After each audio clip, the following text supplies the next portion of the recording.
ಎಲ್ರಿಗೂ ನಮಸ್ಕಾರ. ನಾನು Rohit Desai, co-founder of JB Experts. ಈ ವಿಡಿಯೋದಲ್ಲಿ ನಾವು ಡಿಸ್ಕಸ್ ಮಾಡೋಣ ಪ್ರಾಡಕ್ಟ್ ಸೆಲೆಕ್ಷನ್ ಬಗ್ಗೆ.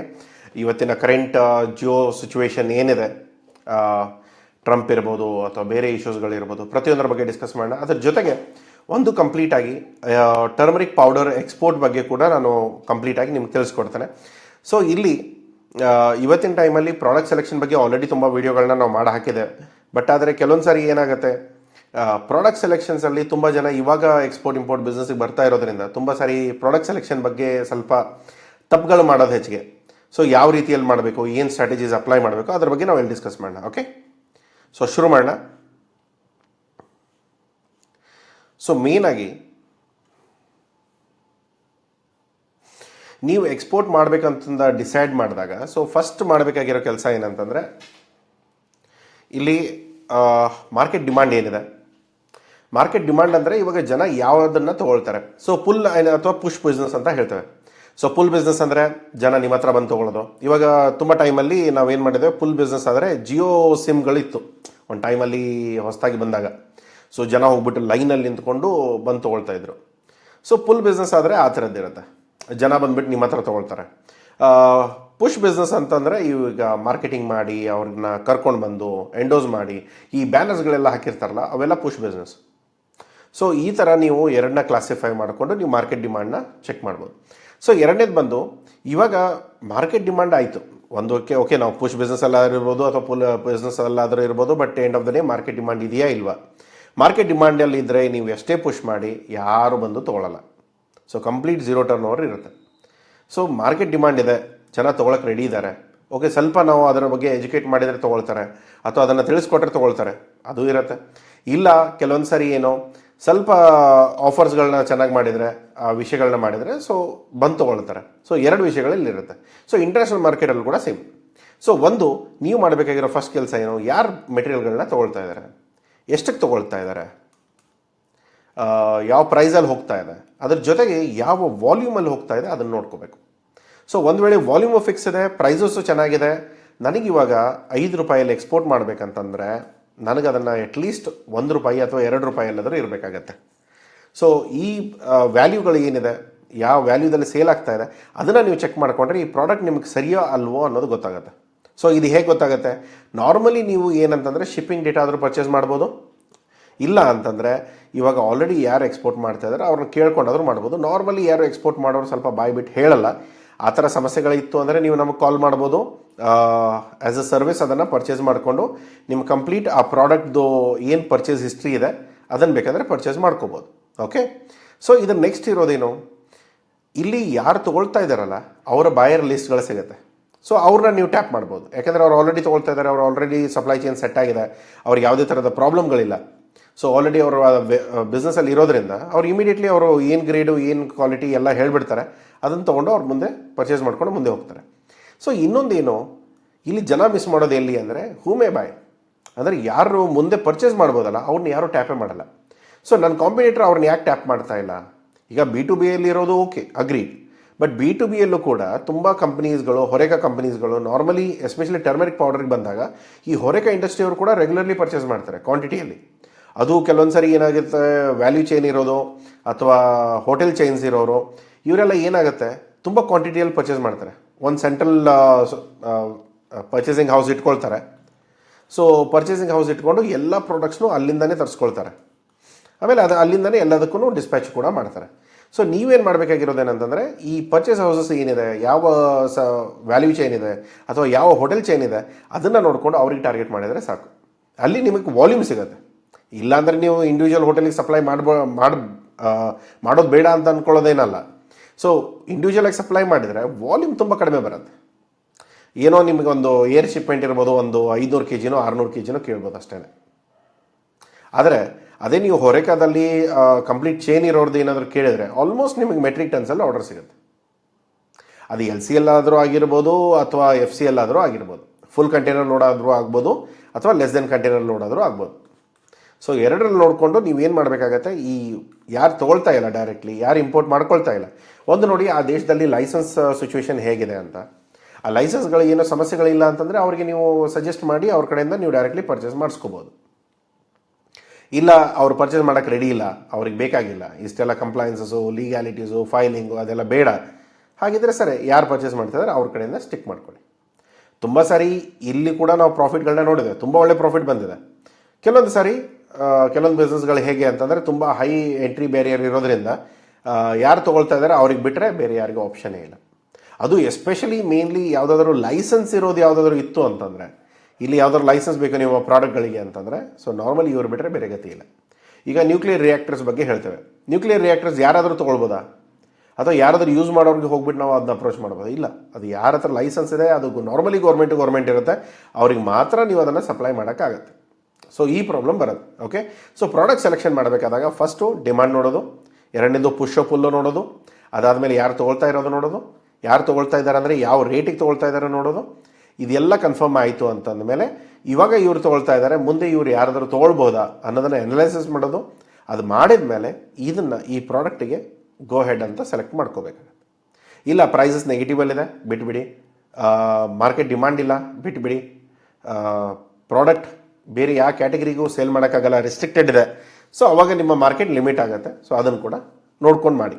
ಓಕೆ, ಪ್ರಾಹಿಬಿಟೆಡ್ ಪ್ರಾಡಕ್ಟ್ ಅಂತೂ ನೀವು ಮಾಡೋಕ್ಕಾಗಲ್ಲ, ಅದನ್ನು ಮರ್ತ್ಬಿಡಿ ನೀವು. ಅದನ್ನು ರಿಸ್ಟ್ರಿಕ್ಟೆಡ್ ಪ್ರಾಡಕ್ಟಲ್ಲಿ ಲೈಸೆನ್ಸ್ ರಿಸ್ಟ್ರಿಕ್ಷನ್ಸ್ ಇರುತ್ತೆ. ಸೊ ಎಂಟ್ರಿ ಬ್ಯಾರಿಯರ್ ಇರೋದರಿಂದ ತುಂಬ ಕಡಿಮೆ ಜನದ ಹತ್ರ ಲೈಸೆನ್ಸ್ ಇರುತ್ತೆ, ಅವ್ರಿಗೆ ಮಾತ್ರ ನೀವು ಅದನ್ನ ಎಕ್ಸ್ಪೋರ್ಟ್ ಮಾಡ್ಬೋದು. ಸೊ ನೆಕ್ಸ್ಟ್ ಬರೋ ಪಾಯಿಂಟ್ ಏನು ಅಂತಂದರೆ ಕಾಂಪಿಟೇಟಿವ್ನೆಸ್. ಎಷ್ಟು ಒಳ್ಳೆ ಇವಾಗ ಇವಾಗ ನಾನೇನೋ ಪರ್ಚೇಸ್ ಮಾಡ್ತಾ ಇದ್ದೇನೆ. ಇವಾಗ ಫಾರ್ ಎಕ್ಸಾಂಪಲ್ ನಾನು ಟರ್ಮರಿಕ್ ಪೌಡರ್ ಪರ್ಚೇಸ್ ಮಾಡ್ತೇನೆ, ಫಾರ್ ಎಕ್ಸಾಂಪಲ್ ನಾನು MTR ಪರ್ಚೇಸ್ ಮಾಡ್ತಾ ಇದ್ದೇನೆ.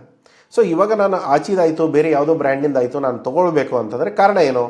ಒಂದು ಪ್ರೈಸಸ್ ಆದರೂ ಚೆನ್ನಾಗಿರಬೇಕು, ಇಲ್ಲ ಕ್ವಾಲಿಟಿ ಆದರೂ ಚೆನ್ನಾಗಿರಬೇಕು, ಇಲ್ಲ ಅದರಿಂದ ನನಗೇನಾದರೂ ಎಕ್ಸ್ಟ್ರಾ ಬೆನಿಫಿಟ್ ಆಗಬೇಕು.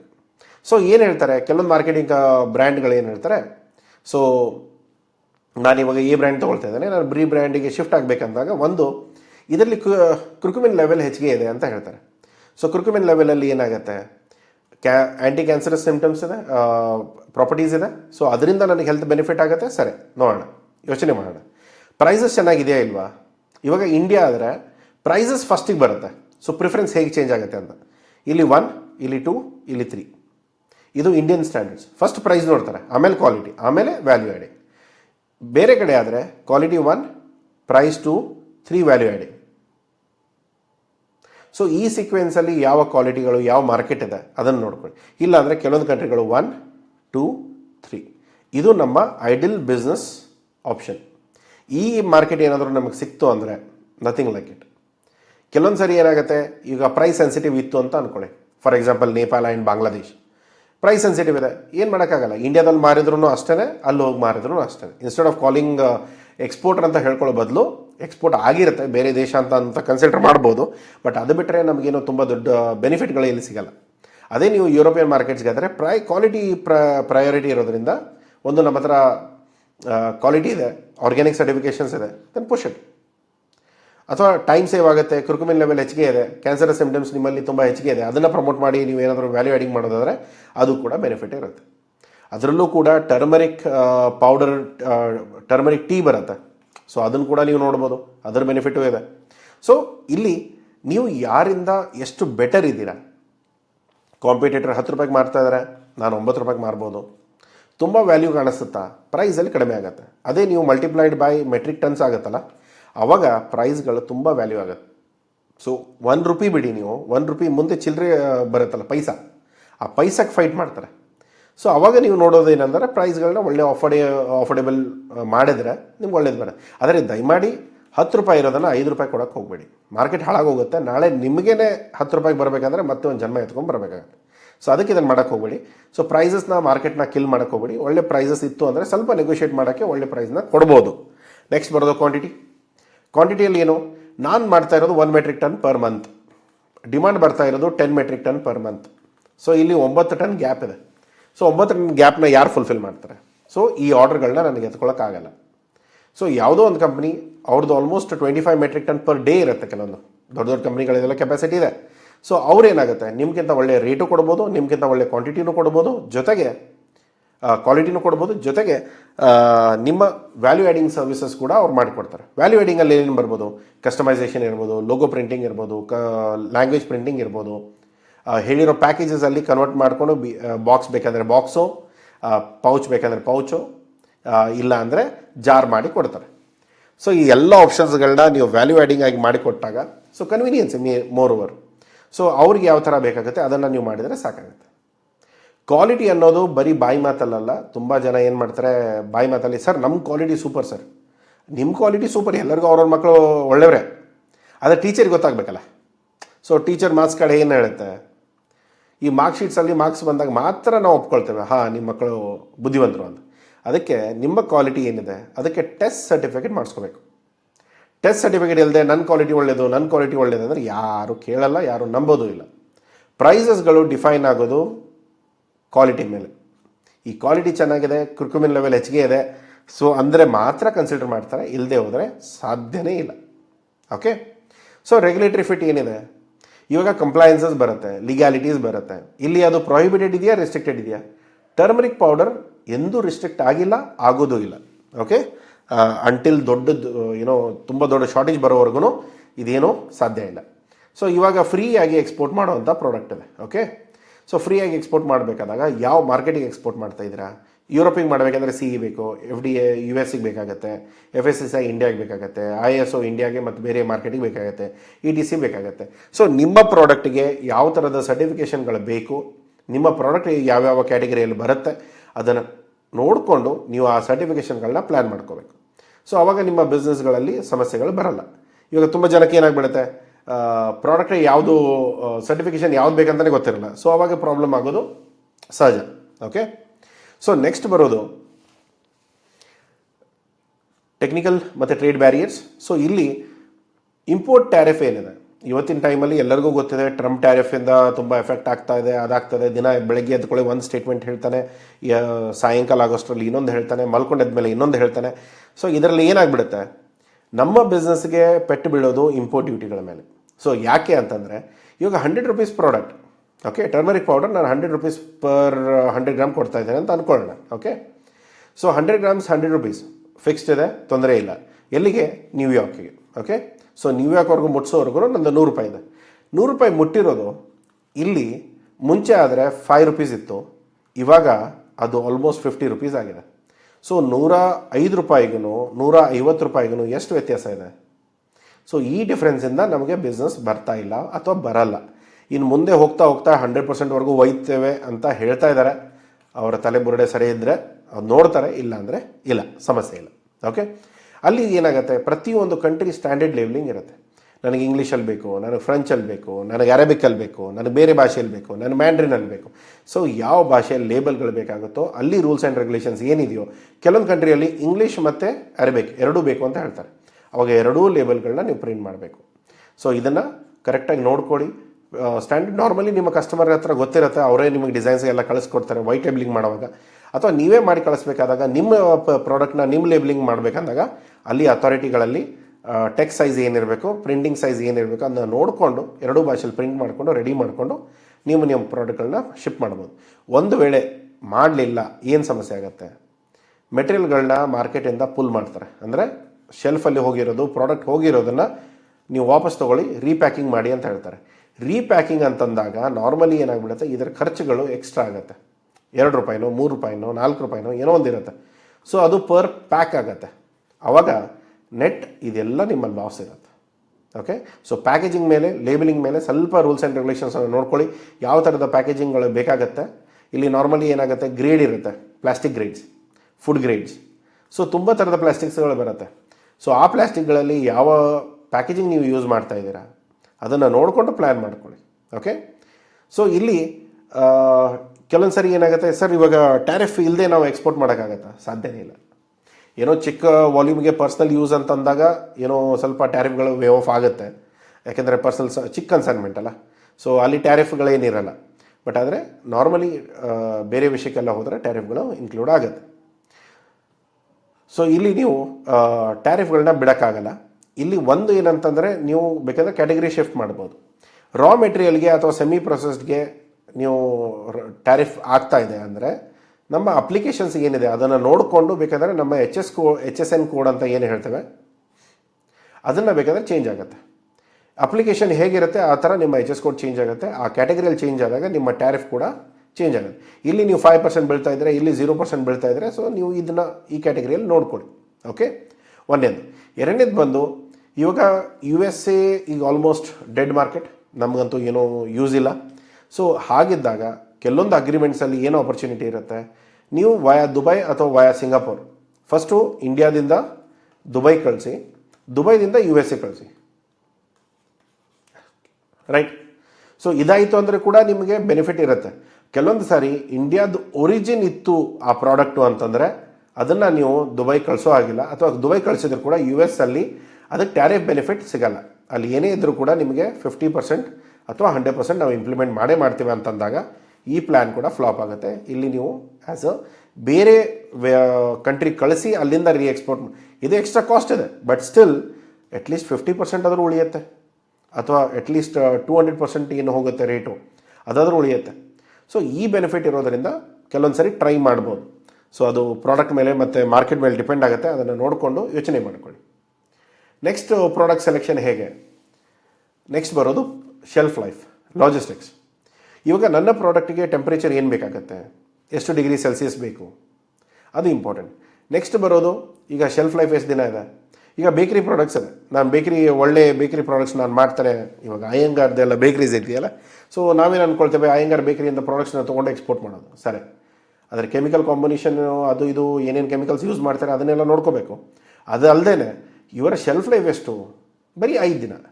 5 ದಿನದಲ್ಲಾದರೆ ನಾನು ಕಾರ್ಗೋ ಶಿಪ್ಪಲ್ಲಿ ಹೇಗೆ ಕಳಿಸೋದು, ನಾನು ಬೈ ಏರ್ ಕಳಿಸ್ಬೇಕಾಗತ್ತೆ. ಏರಲ್ಲಿ ಕಳಿಸ್ಬೇಕಂದ್ರೆ ಒಂದು ಕಾಸ್ಟ್, ಎರಡನೇದು ಬಂದು ಟೈಮ್. ಸೊ ಕಸ್ಟಮರ್ ಇವಾಗ ಅದು ಅಷ್ಟು ದುಡ್ಡು ಕೊಡೋಕ್ಕೆ ರೆಡಿ ಇದ್ದರೆ ಸಮಸ್ಯೆ ಇಲ್ಲ, ನೀವು ಕಳಿಸ್ಬೋದು. ಆದರೆ ಕಸ್ಟಮರ್ ದುಡ್ಡು ಕೊಡೋಕ್ಕೆ ರೆಡಿ ಇಲ್ಲ, ಪ್ರಾಡಕ್ಟ್ಗಳು ಬೇಗ ಹಾಳಾಗ್ತಾ ಇದೆ, ತುಂಬ ಡೇಟ್ ಆಫ್ ಮ್ಯಾನುಫ್ಯಾಕ್ಚರಿಂಗ್ ಅಥವಾ ಡೇಟ್ ಆಫ್ ಎಕ್ಸ್ಪೈರಿ ಅಂತ ಏನು ಹೇಳ್ತೇವೆ, ಇದು ತುಂಬ ಹತ್ತಿರ ಇದೆ, 5 ದಿನದಲ್ಲಿ ಎಕ್ಸ್ಪೈರ್ ಆಗಿಬಿಡುತ್ತೆ. ಸೊ ಆವಾಗ ಈ ಪ್ರಾಡಕ್ಟ್ಗಳನ್ನ ಎಕ್ಸ್ಪೋರ್ಟ್ ಮಾಡೋಕ್ಕೆ ಸಾಧ್ಯ ಇಲ್ಲ. ಒಳ್ಳೆ ಪ್ರಾಡಕ್ಟ್ ಇರ್ಬೋದು, ಒಳ್ಳೆ ಟೇಸ್ಟ್ ಇರ್ಬೋದು, ಒಳ್ಳೆ ಫ್ರೆಶ್ ಮಾಡಿರ್ಬೋದು, ಬಟ್ ಆದರೆ ಏನು 5 ದಿನದಲ್ಲಿ ಎಕ್ಸ್ಪೈರ್ ಆದರೆ ಶಿಪ್ ಮಾಡೋಕ್ಕೆ ಟೈಮ್ ಇಲ್ಲ. ಸೊ ಅದಕ್ಕೆ ಶೆಲ್ಫ್ ಲೈಫ್ ತುಂಬ ಇಂಪಾರ್ಟೆಂಟ್. ಇವಾಗ ನೀವು ತೊಗೊಳ್ತಾ ಇರೋ ಪ್ರಾಡಕ್ಟ್ಗಳಿಗೆ ಟೆಂಪ್ರೇಚರ್ ಕಂಟ್ರೋಲ್ ಮಾಡಿದರೂ ಕೂಡ ಪ್ರಾಡಕ್ಟ್ಗಳು ಉಳಿಯಲ್ಲ ಅನ್ನೋದಾದರೆ, ಕೆಲವೊಂದು ಪ್ರಾಡಕ್ಟ್ನ ನೀವು ಶೆಲ್ಫಲ್ಲಿ ಇಡೋಕ್ಕಾಗಲ್ಲ, ಅಂದರೆ ರೀಫರ್ ಕಂಟೈನರ್ಸಲ್ಲಿ ಕಳ್ಸೋಕ್ಕಾಗಲ್ಲ. ರೀಫರ್ ಅಂದರೆ ನಿಮ್ಮ ಮನೆಯ ಫ್ರಿಜ್ ಇರುತ್ತಲ್ಲ, ಇಲ್ಲಿ ಮೇಲ್ಗಡೆ ಸೆಕ್ಷನಲ್ಲಿ ಐಸ್ ಆಗುತ್ತೆ ನೋಡಿ, ಅದೆಲ್ಲ ನಿಮ್ಮದು ಬಂದು -18 ಡಿಗ್ರಿ ಸೆಲ್ಸಿಯಸ್ ಇರುತ್ತೆ. ಓಕೆ, ಇದಾದರೆ ನಾರ್ಮಲಿ ಚಿಲ್ಡ್ ಇರುತ್ತೆ, 5 ಡಿಗ್ರಿ ಸೆಲ್ಸಿಯಸ್ ಇರುತ್ತೆ ಪ್ಲಸ್. ಓಕೆ, ಸೊ ಇವಾಗ -18 ಡಿಗ್ರಿಯಲ್ಲಿ ಇಟ್ಟರೂ ಕೂಡ ನಿಮ್ಮ ಪ್ರಾಡಕ್ಟ್ ಹಾಳಾಗುತ್ತೆ ಅನ್ನೋದಾದರೆ, ರೈಟ್.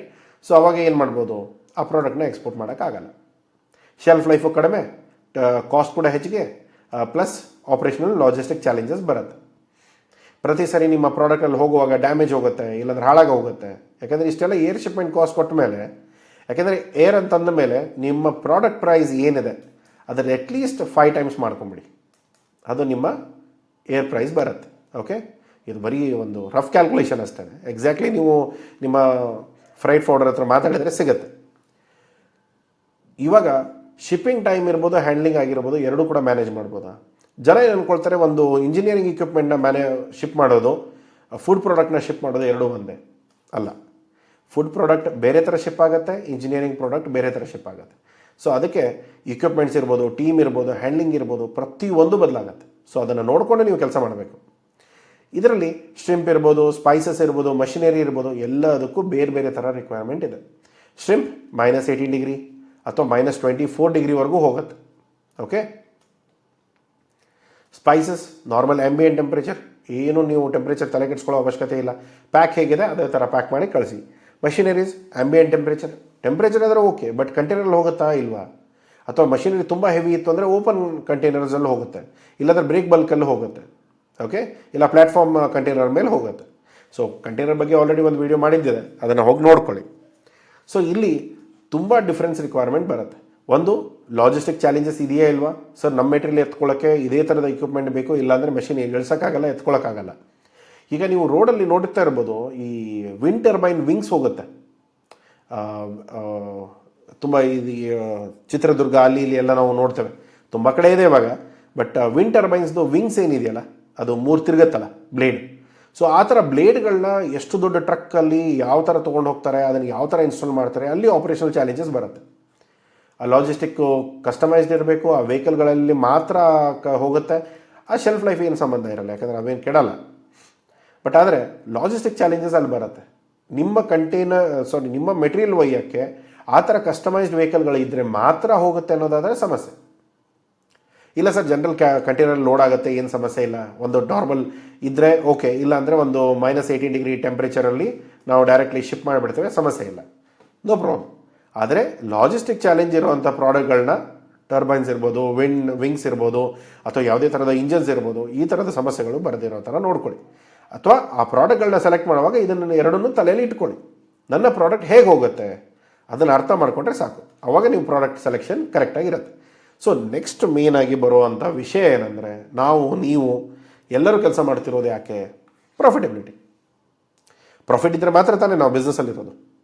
ಪ್ರಾಫಿಟ್ ಇಲ್ಲ ಅಂದರೆ ತುಂಬ ಜನ ಏನು ಮಾಡ್ತಾರೆ, ದುಬೈ ಮಾರ್ಕೆಟ್ ಓಕೆ 19 ರೂಪಾಯಿಗೆ ಪರ್ಚೇಸ್ ಮಾಡ್ತಾರೆ, 17 ರೂಪಾಯಿಗೆ ಮಾರ್ತಾರೆ, ನೆಟ್ 2 ರೂಪೀಸ್ ಲಾಸ್ ಇದೆ. ಓಕೆ, ಸೊ ಈ ಲಾಸ್ನ ನಾವು ಮಾಡೋಕ್ಕೆ ಬಿಸ್ನೆಸ್ಸಿಗೆ ಬಂದಿರೋದಾ? ಇಲ್ಲ.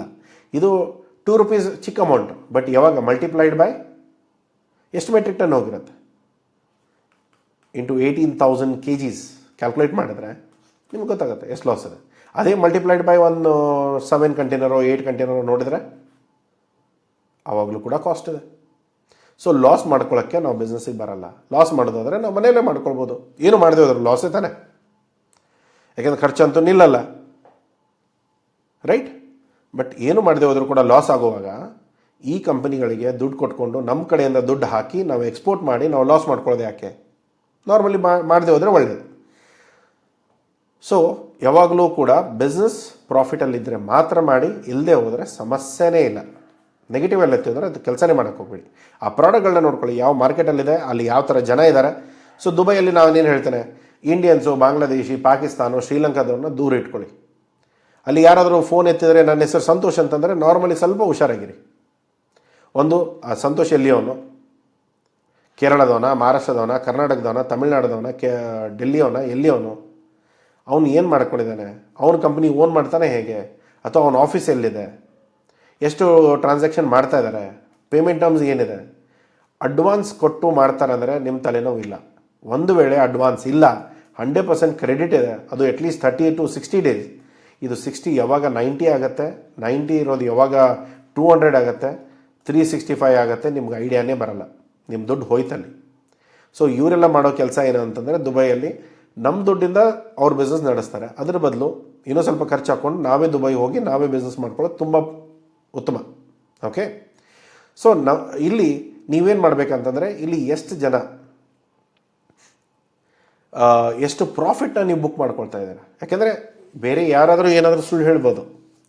ಪ್ರಾಫಿಟ್ ಎಷ್ಟಕ್ಕೆ ಸೇಲ್ ಆಗ್ತಾ ಇದೆ, ಪರ್ಚೇಸ್ ಎಷ್ಟಕ್ಕೆ ಆಯಿತು, 100 ರೂಪೀಸಿಗೆ ಪರ್ಚೇಸ್ ಆಗಿದೆ, ಸೇಲ್ ಎಷ್ಟಕ್ಕೆ ಆಯಿತು, 200 ರೂಪೀಸಿಗೆ ಸೇಲ್ ಆಯಿತು, ನೆಟ್ ಪ್ರಾಫಿಟ್ ಇರೋದೆಷ್ಟು, ಗ್ರಾಸ್ ಪ್ರಾಫಿಟ್ ಇರೋದೆಷ್ಟು, 100 ಬರುತ್ತೆ. ಇಲ್ಲಿ ಎಬಿಟಾ ಕ್ಯಾಲ್ಕುಲೇಟ್ ಮಾಡಿದರೆ ಅದು ಕೂಡ ನಿಮಗೆ ಕರೆಕ್ಟಾಗಿ ಗೊತ್ತಾಗ್ಬಿಡುತ್ತೆ, ಎಷ್ಟು ಡಿಪ್ರಿಷಿಯೇಟ್ ಆದಮೇಲೆ ನಮಗೆ ಕೈಗೆ ಎಷ್ಟು ಉಳಿದಿರೋದು ಎಷ್ಟಿದೆ ಅಂತ. ಸೊ ಎಲ್ಲ ನೀವು ಕ್ಯಾಲ್ಕುಲೇಟ್ ಮಾಡಿದಾಗ ಇಲ್ಲಿ ನೀವು ಪ್ರಾಫಿಟಲ್ಲಿ ಇದ್ದೀರಾ ಇಲ್ವಾ ಅಷ್ಟೇ. ತುಂಬ ಕಂಪ್ನಿಗಳು ಇಲ್ಲೇ ಇರ್ತಾರೆ, ನೀವು ಇಲ್ಲಿರಬೇಕು ಅಂದರೆ ಮಾತ್ರ ಎಕ್ಸ್ಪೋರ್ಟಿಗೆ ಬನ್ನಿ. ಮುಂಚೆನೇ ಎಲ್ಲ ಕ್ಯಾಲ್ಕುಲೇಟ್ ಮಾಡ್ಕೊಂಡು ಡಿಸೈಡ್ ಮಾಡಿ. ಇಲ್ಲ ಸರ್ ನೆಗೆಟಿವಲ್ಲಿದೆ ಬಟ್ ಹೋಗ್ತಾ ಹೋಗ್ತಾ ಪಾಸಿಟಿವಲ್ಲಿ ಆಗ್ತೇವೆ, ಬನ್ನಿ. ಜೊತೆಗೆ ಸೇರ್ಕೊಂಡು ಕೆಲಸ ಮಾಡಬೇಕಾ, ಅದು ಆಪ್ಷನ್ಸ್ ಇದೆ, ಅದನ್ನು ಬೇಕಾದ್ರೆ ವರ್ಕೌಟ್ ಮಾಡ್ಕೊಳ್ಳಿ.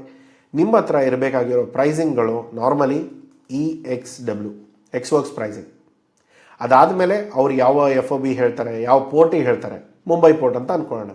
FOB ಮುಂಬೈ ಪ್ರೈಸಸ್ ರೆಡಿ ಮಾಡ್ಕೊಳ್ಳಿ, ಟ್ಯಾರಿಫ್ ಏನಿದೆ, ಫ್ರೇಟ್ ಏನಿದೆ, ಮಾರ್ಕೆಟಿಂಗ್ ಕಾಸ್ಟ್ ಏನಿದೆ, ಇದನ್ನೆಲ್ಲ ಕ್ಯಾಲ್ಕುಲೇಟ್ ಮಾಡಿದಾಗ ನಿಮ್ಮ ಟೋಟಲ್ ಅಮೌಂಟ್ ಪಾಸಿಟಿವಲ್ಲಿ ಇತ್ತು, ಗುಡ್, ಒಳ್ಳೆ ಪ್ರಾಡಕ್ಟ್ನ ಸೆಲೆಕ್ಟ್ ಮಾಡ್ಕೊಂಡಿದ್ದೀರಾ, ಒಳ್ಳೆ ಬಿಸ್ನೆಸ್ ನೀವು ಮಾಡ್ಬೋದು. ಇಲ್ಲ ಇವಾಗ FOB ಪ್ರೈಸೇ ನೆಗೆಟಿವ್ ಇದೆ, ಎಕ್ಸ್ ವರ್ಕ್ಸೇ ನೆಗೆಟಿವ್ ಇದೆ, ಸಾರಿ ಇಲ್ಲಿ ತುಂಬ ಜನ ಏನಾಗುತ್ತೆ, ಎಕ್ಸ್ ವರ್ಕ್ಸೇ ನೆಗೆಟಿವ್ ಇದೆ. ಎಕ್ಸ್ ವರ್ಕ್ಸ್ ಅಂದರೆ ಏನು, ನನ್ನ ಮನೆ ರೇಟು, ಫ್ಯಾಕ್ಟ್ರಿ ಇದೆ, ಮೆಟೀರಿಯಲ್ ತರಿಸ್ಕೊಂಡಿದ್ದೇನೆ, ಪ್ಯಾಕ್ ಮಾಡಿದ್ದೇನೆ, ಪ್ಯಾಕ್ ಮಾಡಿದ ಮೇಲೆ ಎಷ್ಟಾಯಿತು, 100 ರೂಪಾಯಿ ಆಯಿತು. ಅದೇ ನಿಮ್ಮ ಬಾಯರ್ ಕೇಳ್ತಾ ಇರೋದು 98 ರೂಪೀಸ್ಗೆ. ಸೊ ಅವಾಗ ನೆಟ್ ಎಕ್ಸ್ ವರ್ಕ್ಸಲ್ಲೇ ನೀವು ಲಾಸಲ್ಲಿ ಇರ್ತೀರ. ಸೊ ಇಲ್ಲಿ -2 ರೂಪೀಸ್ ಇರುತ್ತೆ. ಸೊ ಏನು ನೀವು ಪ್ರಾಫಿಟಲ್ಲಿ ಇರೋಕ್ಕೆ ಸಾಧ್ಯ ಇಲ್ಲ.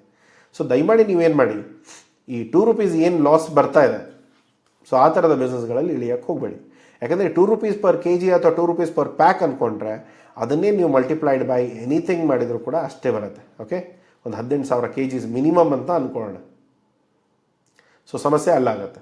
ಸೊ ಅದಕ್ಕೆ ನೀವೇನು ಮಾಡಿ, ಎಕ್ಸ್ ವರ್ಕ್ಸಲ್ಲಿ ಪ್ರಾಫಿಟಲ್ಲಿರಬೇಕು, ಓಕೆ, ಅದಾದಮೇಲೆ ಎಫ್ ಒ ಬಿಯಲ್ಲಿ ಪ್ರಾಫಿಟಲ್ಲಿರಬೇಕು, ಅದಾದಮೇಲೆ ಸಿ ಐ ಎಫ್ ಅಲ್ಲೂ ಕೂಡ ಪ್ರಾಫಿಟಲ್ಲಿರಬೇಕು. ಈ ಮೂರು ಇನ್ಕೋಟಮಲ್ಲಿ ಪ್ರಾಫಿಟೇಬಲಲ್ಲಿದ್ದರೆ ನಿಮಗೆ ಪ್ರಾಬ್ಲಮ್ ಇಲ್ಲ. ಡಿ ಡಿ ಪಿಯಲ್ಲಿ ಪ್ರಾಫಿಟೇಬಲ್ ಇರುತ್ತಾ ಇಲ್ವಾ? ಡೆಲಿವರಿ ಡ್ಯೂಟಿ ಪೇಯ್ಡ್, ಇದು ನಿಮ್ಮ ಕೈಲಿಲ್ಲ. ಯಾಕೆ? ಈ ಟ್ರಂಪ್ ಮಹಾರಾಜರು ಬಂದು ಈ ನಾಳೆ 200% ಟ್ಯಾರಿಫ್ ಅಂದರೆ ನೀವೇನು ಮಾಡೋಕ್ಕಾಗತ್ತೆ, right? At least C I F ವರೆಗೂ ಪ್ರಾಫಿಟಲ್ಲಿರಿ. ಏನೇ ಇನ್ಕೋಟಮ್ ಸೆಲೆಕ್ಟ್ ಮಾಡಿದರೂ ಕೂಡ ಎಂಡ್ ಆಫ್ ದ ಡೇ ನಾನು ಪಾಸಿಟಿವಲ್ಲಿದ್ದೇನೆ ಅನ್ನೋದಾದರೆ ನೀವು ಈ ಪ್ರಾಡಕ್ಟ್ನ ಒಳ್ಳೆಯದಾಗಿ ಸೆಲೆಕ್ಟ್ ಮಾಡ್ಕೊಂಡಿದ್ದೀರ. ಇಲ್ಲ ಸರ್, ಇದು ಸ್ವಲ್ಪ ಸೀಸ್ನಲ್ ಬಿಸ್ನೆಸ್ಸು, ಯಾವತ್ತೂ ಒಂದಿನ ಮೆಟೀರಿಯಲ್ ಬರುತ್ತೆ, ಯಾವತ್ತೋ ಒಂದಿನ ನಾವು ಎಕ್ಸ್ಪೋರ್ಟ್ ಮಾಡ್ತೇವೆ, ಆ ಥರ ಇತ್ತು ಅಂದರೆ ನಿಮಗೆ ಸಮಸ್ಯೆಗಳಿದೆ. ಯಾಕೆಂದರೆ ಆಪ್ರೇಷನಲ್ ಕಾಸ್ಟ್ ಅಂತೂ ನಿಲ್ಲಲ್ಲ, ರೈಟ್?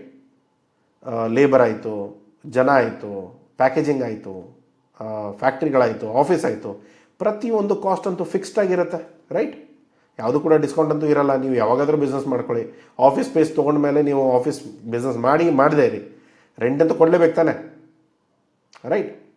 ಸೊ ಇದನ್ನೆಲ್ಲ ನೀವು ಕ್ಯಾಲ್ಕುಲೇಟ್ ಮಾಡಿದಾಗ ಆಪ್ರೇಷನ್ ಕಾಸ್ಟ್ ನಿಲ್ಲಲ್ಲ. ಮಿನಿಮಮ್ ಎಷ್ಟು ವರ್ಕ್ ಮಾಡಬೇಕು? 15 to 20% ಎಕ್ಸ್ಪೋರ್ಟಲ್ಲಿ. ಆ ಥರ ಪ್ರಾಡಕ್ಟ್ಗಳು ಇದ್ದರೆ ಮಾತ್ರ ಸೆಲೆಕ್ಟ್ ಮಾಡ್ಕೊಳ್ಳಿ, ಇಲ್ಲದೆ ಹೋದರೆ ಸಮಸ್ಯೆಗಳಾಗತ್ತೆ. ಈಗ ಜನಕ್ಕೆ ಏನಾಗ್ಬಿಡುತ್ತೆ, ಸರ್ ಇಲ್ಲಿ 2% ಪ್ರಾಫಿಟ್ ಇದೆ, ಸರಿ 2% ಪ್ರಾಫಿಟ್ ಇದೆ, ವಾಲ್ಯೂಮ್ ಆದರೂ ಇದೆಯಾ? ಇಲ್ಲ, ವಾಲ್ಯೂಮೂ ಇಲ್ಲ, ಮಾರ್ಜಿನೂ ಇಲ್ಲ. ಸೊ ಆ ಥರದ ಪ್ರಾಡಕ್ಟ್ ಕಂಪ್ಲೀಟ್ಲಿ ಹೋಗಲೇಬೇಡಿ, ಕಂಪ್ಲೀಟ್ ಕಾಟ್ ಮಾಡಿ. ಓಕೆ, ಯಾವ ಪ್ರಾಡಕ್ಟಲ್ಲಿ ಅಟ್ಲೀಸ್ಟ್ ಮಾರ್ಜಿನ್ ಇದೆ, ಮಿನಿಮಮ್ ಒಂದು 15% ಮಾರ್ಜಿನ್ ಇದೆ, ಸರ್ ವಾಲ್ಯೂಮ್ ಸ್ವಲ್ಪ ಓಕೆ, 1 ಕಂಟೈನರ್ ತಿಂಗಳಿಗೆ ಬರುತ್ತೆ, ಡನ್, ಗುಡ್ ಪ್ರಾಡಕ್ಟ್. ಇಲ್ಲ ಸರ್ 2% ಅಥವಾ 1% ಪ್ರಾಫಿಟ್ ಇದೆ, ಬಟ್ ವಾಲ್ಯೂಮ್ ಬಂದುಬಿಟ್ಟು ಒಂದು 1000 ಮೆಟ್ರಿಕ್ ಟನ್ವರೆಗೂ ಹೋಗುತ್ತೆ, ಗುಡ್ ಪ್ರಾಡಕ್ಟ್. ಯಾಕೆಂದರೆ ವಾಲ್ಯೂಮಲ್ಲಿ ದುಡ್ಡು ಮಾಡ್ಕೊಳ್ತೀರ. ಓಕೆ, ಈಗ ಎಲ್ಲರೂ ಹೋಗ್ಬಿಟ್ಟು ಡೈಮಂಡಲ್ಲಿ ನಾವೇನು ಮಾರ್ಜಿನ್ಸ್ಗಳನ್ನ ನೋಡ್ಬೋದು, ಆ ಥರ ಮಾರ್ಜಿನ್ಸ್ಗಳಿಲ್ಲ ಎಲ್ಲದರಲ್ಲೂ. ಓಕೆ, ಸೊ ಅದರ ಬದಲು ನಾನೇನು ಹೇಳ್ತೇನೆ, ನೀವು ಮಾಡುವಾಗ ಅಟ್ಲೀಸ್ಟ್ ಈ ಮಿನಿಮಮ್ ಮಾರ್ಜಿನ್ಗಳನ್ನ ಎಕ್ಸ್ಪೆಕ್ಟ್ ಮಾಡಿ, ಅದರ ಜೊತೆಗೆ ವಾಲ್ಯೂಮ್ ಆದರೂ ಇರಬೇಕು, ಇಲ್ಲ ಅಂದರೆ ಮಾರ್ಜಿನ್ ಆದರೂ ಇರಬೇಕು. ಎರಡೂ ಸಿಕ್ತು ಅಂದರೆ ಅದಂಥ ಸೂಪರ್ ಪ್ರಾಡಕ್ಟ್ ಯಾವುದೂ ಇಲ್ಲ. Okay, right? ಇಲ್ಲದೆ ಹೋದರೆ ಅಟ್ಲೀಸ್ಟ್ ಯಾವುದಾದ್ರೂ ಒಂದಾದರೂ ಇರಲಿ, ಮಾರ್ಜಿನ್ ಆದರೂ ಇರಬೇಕು, ಇಲ್ಲ ವಾಲ್ಯೂಮ್ ಆದರೂ ಇರಬೇಕು. ಎರಡೂ ಇಲ್ಲ ಅಂದರೆ ಬಿಸ್ನೆಸ್ ಮಾಡಿ ಅರ್ಥ ಇಲ್ಲ. ಓಕೆನಾ? ಸೊ ಅರ್ಥ ಆಗಿದೆ ಅಂದ್ಕೊಳ್ತೇನೆ. ಏನಾದ್ರು ಡೌಟ್ಸ್ ಇತ್ತು ಮತ್ತೇನಾದರೂ ಕೇಳೋದಿತ್ತು ಅಂದರೆ ದಯಮಾಡಿ, ಇವತ್ತಿನ ಟೈಮಲ್ಲಿ ಟ್ರಂಪ್ ಬಂದಿರೋದ್ರಿಂದ ತುಂಬ ಟ್ಯಾರಿಫ್ಗಳು ಅನ್ಸ್ಟೇಬಲ್ ಇದೆ. ಬರೀ ನಮಗಂತಲ್ಲ, ಗ್ಲೋಬಲಲ್ಲಿ ತುಂಬ ದೇಶಗಳಿಗೆ ಸಮಸ್ಯೆಗಳಿದೆ. ಬಟ್ ನಾವು ಯೋಚನೆ ಮಾಡಬೇಕಾಗಿರೋದೇನು, ಮಾರ್ಕೆಟ್ಗಳನ್ನ ಡೈವರ್ಸಿಫೈ ಮಾಡ್ಕೊಳ್ಳಿ. ಬರೀ USA ಒಂದನ್ನೇ ಮಾರ್ಕೆಟ್ ಅಂತ ಅಂದ್ಕೊಡ್ಬೇಡಿ. ಇವತ್ತಿನವರೆಗೂ ಇರ್ಬೋದು, ಬಟ್ ಇನ್ಮೇಲೆ ಇಲ್ಲ. ಯಾಕೆಂದರೆ ಟ್ಯಾರಿಫ್ಗಳು 100%, 50%, 200% ಇಂಪೋಸ್ ಆದಮೇಲೆ ನೀವು ಏನು ಮಾಡೋಕ್ಕಾಗಲ್ಲ. ಸೊ ಅದಕ್ಕೆ ಡೈವರ್ಸಿಫೈ ಮಾಡ್ಕೊಳಕ್ಕೆ ನೋಡಿ. Don't put all the eggs in one basket. Okay, if you are not watching it closely. So ಏನಾಗುತ್ತೆ, ಎಲ್ಲ ಬಿಸ್ನೆಸ್ಗಳನ್ನ ನಾರ್ಮಲಿ ನಿಮ್ಮ 70% ಬಿಸ್ನೆಸ್ ಏನಾದರೂ ಒಂದೇ ದೇಶದಿಂದ ಬರ್ತಾ ಇದ್ದರೆ ದಟ್ಸ್ ಅ ರೆಡ್ ಅಲರ್ಟ್. ಒಂದೇ ದೇಶದಿಂದ ಮಿನಿಮಮ್ ನಿಮ್ಮ ಓವರಾಲ್ ಸೇಲ್ಸಲ್ಲಿ ಒಂದು 15 to 20% ಮ್ಯಾಕ್ಸಿಮಮ್ ಇರಬೇಕು. ಓಕೆ, 70% ಮೇಲೆ ಏನಾದರೂ ಒಂದೇ ದೇಶದಲ್ಲಿ ಡಿಪೆಂಡ್ ಆಯಿತು ಅಂದರೆ, ನಾಳೆ ಅಲ್ಲಿ ಏನಾದರೂ ಟ್ಯಾರಿಫ್ಗಳು ಇಂಪೋಸ್ ಆಯಿತು ಅಂದರೆ ನಿಮ್ಮ ಬಿಸ್ನೆಸ್ ಹೋಯಿತು. ಇವತ್ತಾಗಿರೋದು ಅದೇನೆ, ತುಂಬ ಬಿಸ್ನೆಸ್ಗಳು ಸ್ಟ್ರೆಸ್ಸಲ್ಲಿದೆ. ಯಾಕೆ, ಯಾವ ಕಾರಣಕ್ಕೆ? Just because of this. ಬೇರೆ ಮಾರ್ಕೆಟ್ಗಳನ್ನ ನೋಡೋಕ್ಕೆ ಸ್ಟಾರ್ಟ್ ಮಾಡಬೇಕು, ಬೇರೆ ಯಾವ ಒಳ್ಳೆ ಅಗ್ರಿಮೆಂಟ್ಸ್ ಇದೆ ಅದನ್ನು ನೋಡ್ಕೋಬೇಕು, ಅದರ ಮೇಲೆ ಕೆಲಸ ಮಾಡೋಕ್ಕೆ ಸ್ಟಾರ್ಟ್ ಮಾಡ್ಬೋದು. ಸೊ ಇಲ್ಲಿ US ಟ್ಯಾರಿಫ್ ರೈಸ್ ಆಗುತ್ತೆ, ರೀಡೈರೆಕ್ಟ್ ಶಿಪ್ಮೆಂಟ್ ಏನಾದರೂ ಮಾಡೋಕ್ಕಾಗತ್ತಾ ನೋಡಿ. ಯುರೋಪಿಯನ್ ಯೂನಿಯನ್ ಕಳಿಸ್ತೇವೆ, ಮಿಡ್ಲ್ ಈಸ್ಟಿಗೆ ಕಳಿಸ್ತೇವೆ, ಆಫ್ರಿಕಾ ಕಳಿಸ್ತೇವೆ. ಸೊ ಇಲ್ಲಿ ಟ್ಯಾರಿಫ್ ಅಡ್ವಾಂಟೇಜ್ ಎಲ್ಲಿದೆ? ಸೊ ಇವಾಗ US ಕಳಿಸಿದರೆ 50% ಇದೆ ಇಮಿಡಿಯೇಟ್ಲಿ. ಸೊ 100%ವರೆಗೂ ಹೋಗ್ಬೋದು ಅಂತ ಹೇಳ್ತಾರೆ. ಅವರು ತಲೆ ಕೆಟ್ಟರೆ 200 ಕೂಡ ಮಾಡ್ತಾರೆ. ಅದು ನಮ್ಮ ಕೈಲಿಲ್ಲ, ಅದು ಟ್ರಂಪ್ ಮಲ್ಕೊಂಡಿದ್ಮೇಲೆ ಏನು ಡಿಸೈಡ್ ಮಾಡ್ತಾನೆ. ಬಟ್ ನಾವು ಮಾಡಬೇಕಾಗಿರೋದೇನು, ಅಟ್ಲೀಸ್ಟ್ ಯುರೋಪಿಯನ್ ಯೂನಿಯನಲ್ಲಿ ಎಷ್ಟಿದೆ, 5% ಇದೆ, ಮಿಡ್ಲ್ ಈಸ್ಟಲ್ಲಿ 5% ಇದೆ, ಬೇರೆ ಆಫ್ರಿಕನ್ ಮಾರ್ಕೆಟಲ್ಲಿ ಕೆಲವೊಂದು ಕಡೆ 0% ಇದೆ, ಕೆಲವೊಂದು ಕಡೆ 5% ಇದೆ. ಸೊ ಇದನ್ನು ನೋಡಿಕೊಂಡು ನೀವು ನಿಮ್ಮ ಮಾರ್ಕೆಟ್ಗಳನ್ನ, ನೀವು ಮಾಡಿರೋ ಪ್ರಾಡಕ್ಟ್ಗಳನ್ನ ನೀವು ಡೈರೆಕ್ಟ್ಲಿ ಅವರಿಗೆ ಶಿಪ್ ಮಾಡ್ಬೋದು. ಸೊ ಅದು ವರ್ಕೌಟ್ ಆಗುತ್ತೆ. ನೆಕ್ಸ್ಟ್ ಬರೋದು FTA ಬೆನಿಫಿಟ್ಸ್ ಎಲ್ಲಿದೆ? ಫ್ರೀ ಟ್ರೇಡ್ ಅಗ್ರಿಮೆಂಟ್ ಅಂತ ಹೇಳ್ತೇವೆ. ಸೊ ನಾರ್ಮಲಿ UK ಜೊತೆಗೆ ಇವಾಗ ಆಗ್ತಾ ಇದೆ, ಒಮಾನ್ ಜೊತೆಗೆ ಆಗುತ್ತೆ, ಕತಾರ್ ಜೊತೆ ಆಗ್ತಾ ಇದೆ. ಸೊ ಈ ಥರ ನೀವು ಬೇರೆ ಬೇರೆ ಕಂಟ್ರಿಗಳಿಗೆಲ್ಲ ನೀವು ಚೆಕ್ ಮಾಡಿಕೊಂಡ್ರೆ, ಬೇರೆ ಬೇರೆ ಕಂಟ್ರೀಸ್ಗಳಿಗೆ ಯಾವ್ಯಾವ ಪ್ರಾಡಕ್ಟ್ಗಳು ಎಲ್ಲೆಲ್ಲಿ ಹೋಗುತ್ತೆ, ಹೇಗೆ ಹೋಗುತ್ತೆ, ಅದನ್ನು ಫ್ರೀ ಟ್ರೇಡ್ ಅಗ್ರಿಮೆಂಟಲ್ಲಿ ಏನೇನು ಬೆನಿಫಿಟ್ಸ್ ಇದೆ, ನಿಮ್ಮ HSN ಕೋಡ್ಗಳು ಇದರಲ್ಲಿ ಇತ್ತು ಅಂದರೆ ನೀವು ಪ್ಲ್ಯಾನ್ ಮಾಡಿ. ಇಲ್ಲ ಸರ್ ನಮ್ಮ HSN ಕೋಡ್ ಇಲ್ಲಿ ಇಲ್ಲ ಅಂದರೆ ಈ ಫ್ರೀ ಟ್ರೇಡ್ ಅಗ್ರಿಮೆಂಟ್ ನಿಮಗೇನೂ ಬೆನಿಫಿಟ್ ಇಲ್ಲ.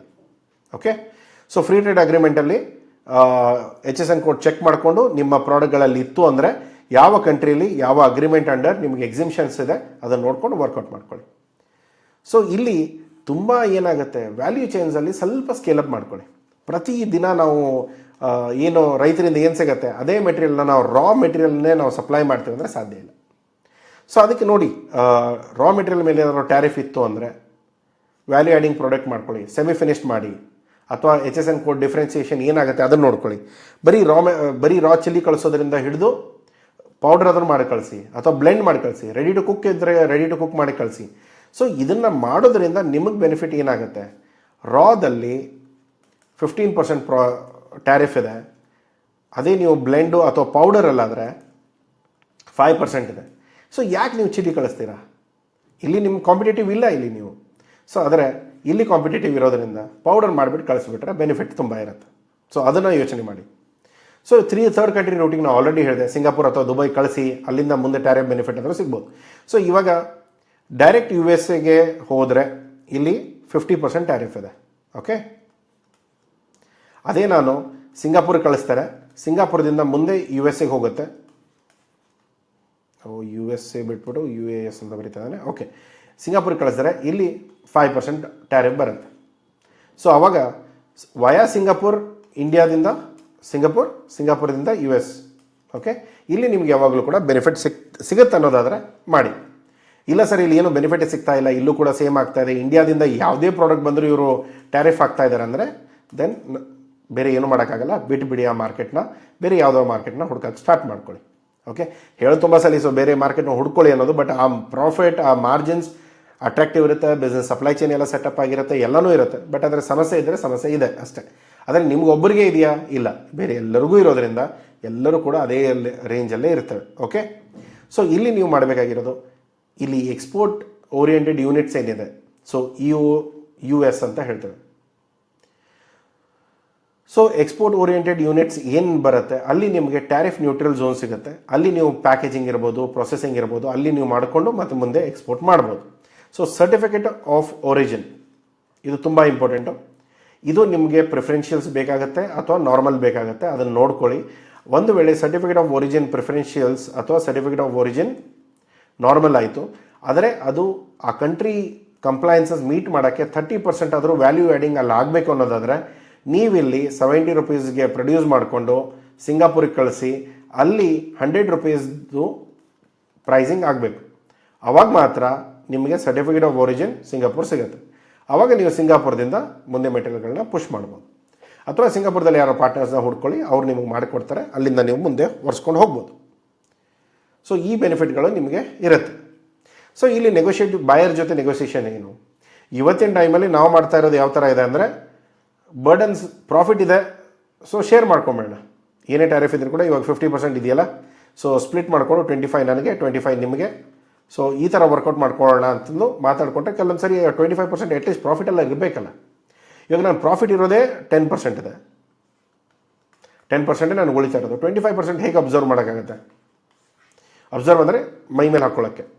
ಸೊ ಇವಾಗ 10% ಇದ್ದು 25% ಸಾಧ್ಯ ಇಲ್ಲ. ಬಟ್ ಆದರೆ 100% ಪ್ರಾಫಿಟಬಿಲಿಟಿ ಇತ್ತು ಅಂದರೆ 25% ಏನು ತುಂಬ ದೊಡ್ಡ ಅಮೌಂಟ್ ಅಲ್ಲ. ಸೊ ಅದನ್ನು ನಾವು ಮೈ ಮೇಲೆ ತೊಗೊಳ್ಬೋದು. ಅಟ್ಲೀಸ್ಟ್ 75% ಆದರೂ ನಾವು ಪ್ರಾಫಿಟಲ್ಲಿದ್ದೇವಲ್ಲ, so that is a good thing. But ಆದರೆ ಟ್ರಂಪು ಯಾವ ಥರ ಪ್ರಾಡಕ್ಟ್ ಇದೆ, ಆಲ್ಮೋಸ್ಟ್ 100% ಪ್ರಾಫಿಟಬಿಲಿಟಿ ಎಲ್ಲಿದೆ, ನಾರ್ಮಲಿ ಇಲ್ಲದೆ ಇರ್ಬೋದು. ಒಂದಿಷ್ಟು ನಾನು ತೊಗೊಳ್ತೇನೆ, ಒಂದಿಷ್ಟು ನಾನು ಬಾಯರಿಗೆ ತೊಗೊಳಕ್ಕೆ ಹೇಳ್ತೇನೆ. ಲಾಂಗ್ ಟರ್ಮಲ್ಲಿ ಈ ಬೆನಿಫಿಟ್ಗಳಾಗತ್ತೆ. ಆದರೆ ಎಂಡ್ ಆಫ್ ದ ಡೇ ಈ ಟ್ಯಾರಿಫ್ಗಳೆಲ್ಲವೂ ಟ್ರಂಪ್ ಕೈಯಲ್ಲಿರೋದ್ರಿಂದ ನೀವೇನೂ ಡಿಸೈಡ್ ಮಾಡೋಕ್ಕೆ ಬರೋಲ್ಲ. ಯಾವುದೇ ಅಗ್ರಿಮೆಂಟ್ ಮಾಡ್ಬೋದು, ಏನೇ ಮಾಡ್ಬೋದು, ಲಾಂಗ್ ಟರ್ಮ್ ಅಗ್ರಿಮೆಂಟ್ ಮಾಡ್ಕೊಳ್ಬೋದು, ಬಟ್ ಸ್ಟಿಲ್ ಟ್ಯಾರಿಫ್ ಪೆಟ್ ಬಿತ್ತು ಅಂದರೆ ನಾವು ಇದನ್ನು ವರ್ಕೌಟ್ ಮಾಡ್ಕೊಳಕ್ಕಾಗಲ್ಲ. ಓಕೆ, ಸೊ ಇದನ್ನು ಅರ್ಥ ಮಾಡ್ಕೊಳ್ಳಿ. ಸೊ ಯಾವಾಗಲೂ ಕೂಡ ಚಾಲೆಂಜಸ್ ನಿಮ್ಮ ಒಬ್ಬರಿಗೆ ಬಂದರೆ ಮಾತ್ರ ಸಮಸ್ಯೆ ಆಗುತ್ತೆ, ಎಲ್ಲರಿಗೂ ಬಂದರೆ ಕೂಡ ಓಕೆ ಅಲ್ಲ, ಎಲ್ಲರಿಗೂ ತೊಂದರೆ ಆಗ್ತಾ ಇರೋದು. ನೋಡೋಣ ಮುಂದೆ ಹೇಗೆ ಮಾಡ್ಬೋದು ಅಂತ. ಓಕೆ, ಸೊ ಇಲ್ಲಿ ಕರೆಂಟ್ ಚಾಲೆಂಜಸ್ ಏನಿದೆ, ಕರೆಂಟಲ್ಲಂತೂ ಟ್ಯಾರಿಫ್ದೇ ಮೇನ್ ಆಗಿರುತ್ತೆ, ಬಿಟ್ಟರೆ ಟ್ರಂಪ್ ಮಾರ್ಕೆಟ್ ಹೋಗ್ತಾ ಇದೆ. So that's okay. ಇವಾಗ ಫ್ರೀ ಟ್ರೇಡ್ ಅಗ್ರಿಮೆಂಟ್ ಆಗುತ್ತೆ ಅಂತಲೂ ಕೂಡ ಹೇಳ್ತಾ ಇದ್ದಾರೆ. ಸೊ ಯಾವುದು ಫಸ್ಟ್ ಬರುತ್ತೆ, ಸೊ ಟ್ರಂಪ್ ಕಡೆಯಿಂದ 200% ಟ್ಯಾರಿಫ್ ಫಸ್ಟ್ ಆಗುತ್ತೋ ಅಥವಾ ಫ್ರೀ ಟ್ರೇಡ್ ಅಗ್ರಿಮೆಂಟ್ ಆಗುತ್ತೋ, ಇದು ಇಂಡಿಯಾ US ನಡುವೆ ಆಗಬೇಕಾಗಿರುವಂಥ ಡೀಲ್ಗಳು. ಇದರಲ್ಲಿ ನೀವು ಏನೂ ಮಾಡೋಕ್ಕಾಗಲ್ಲ. ಓಕೆ, ಸೊ ಇದಾಗಲಿ, ಯಾವ್ದು ಫಸ್ಟ್ ಆಗುತ್ತೆ ನೋಡೋಣ.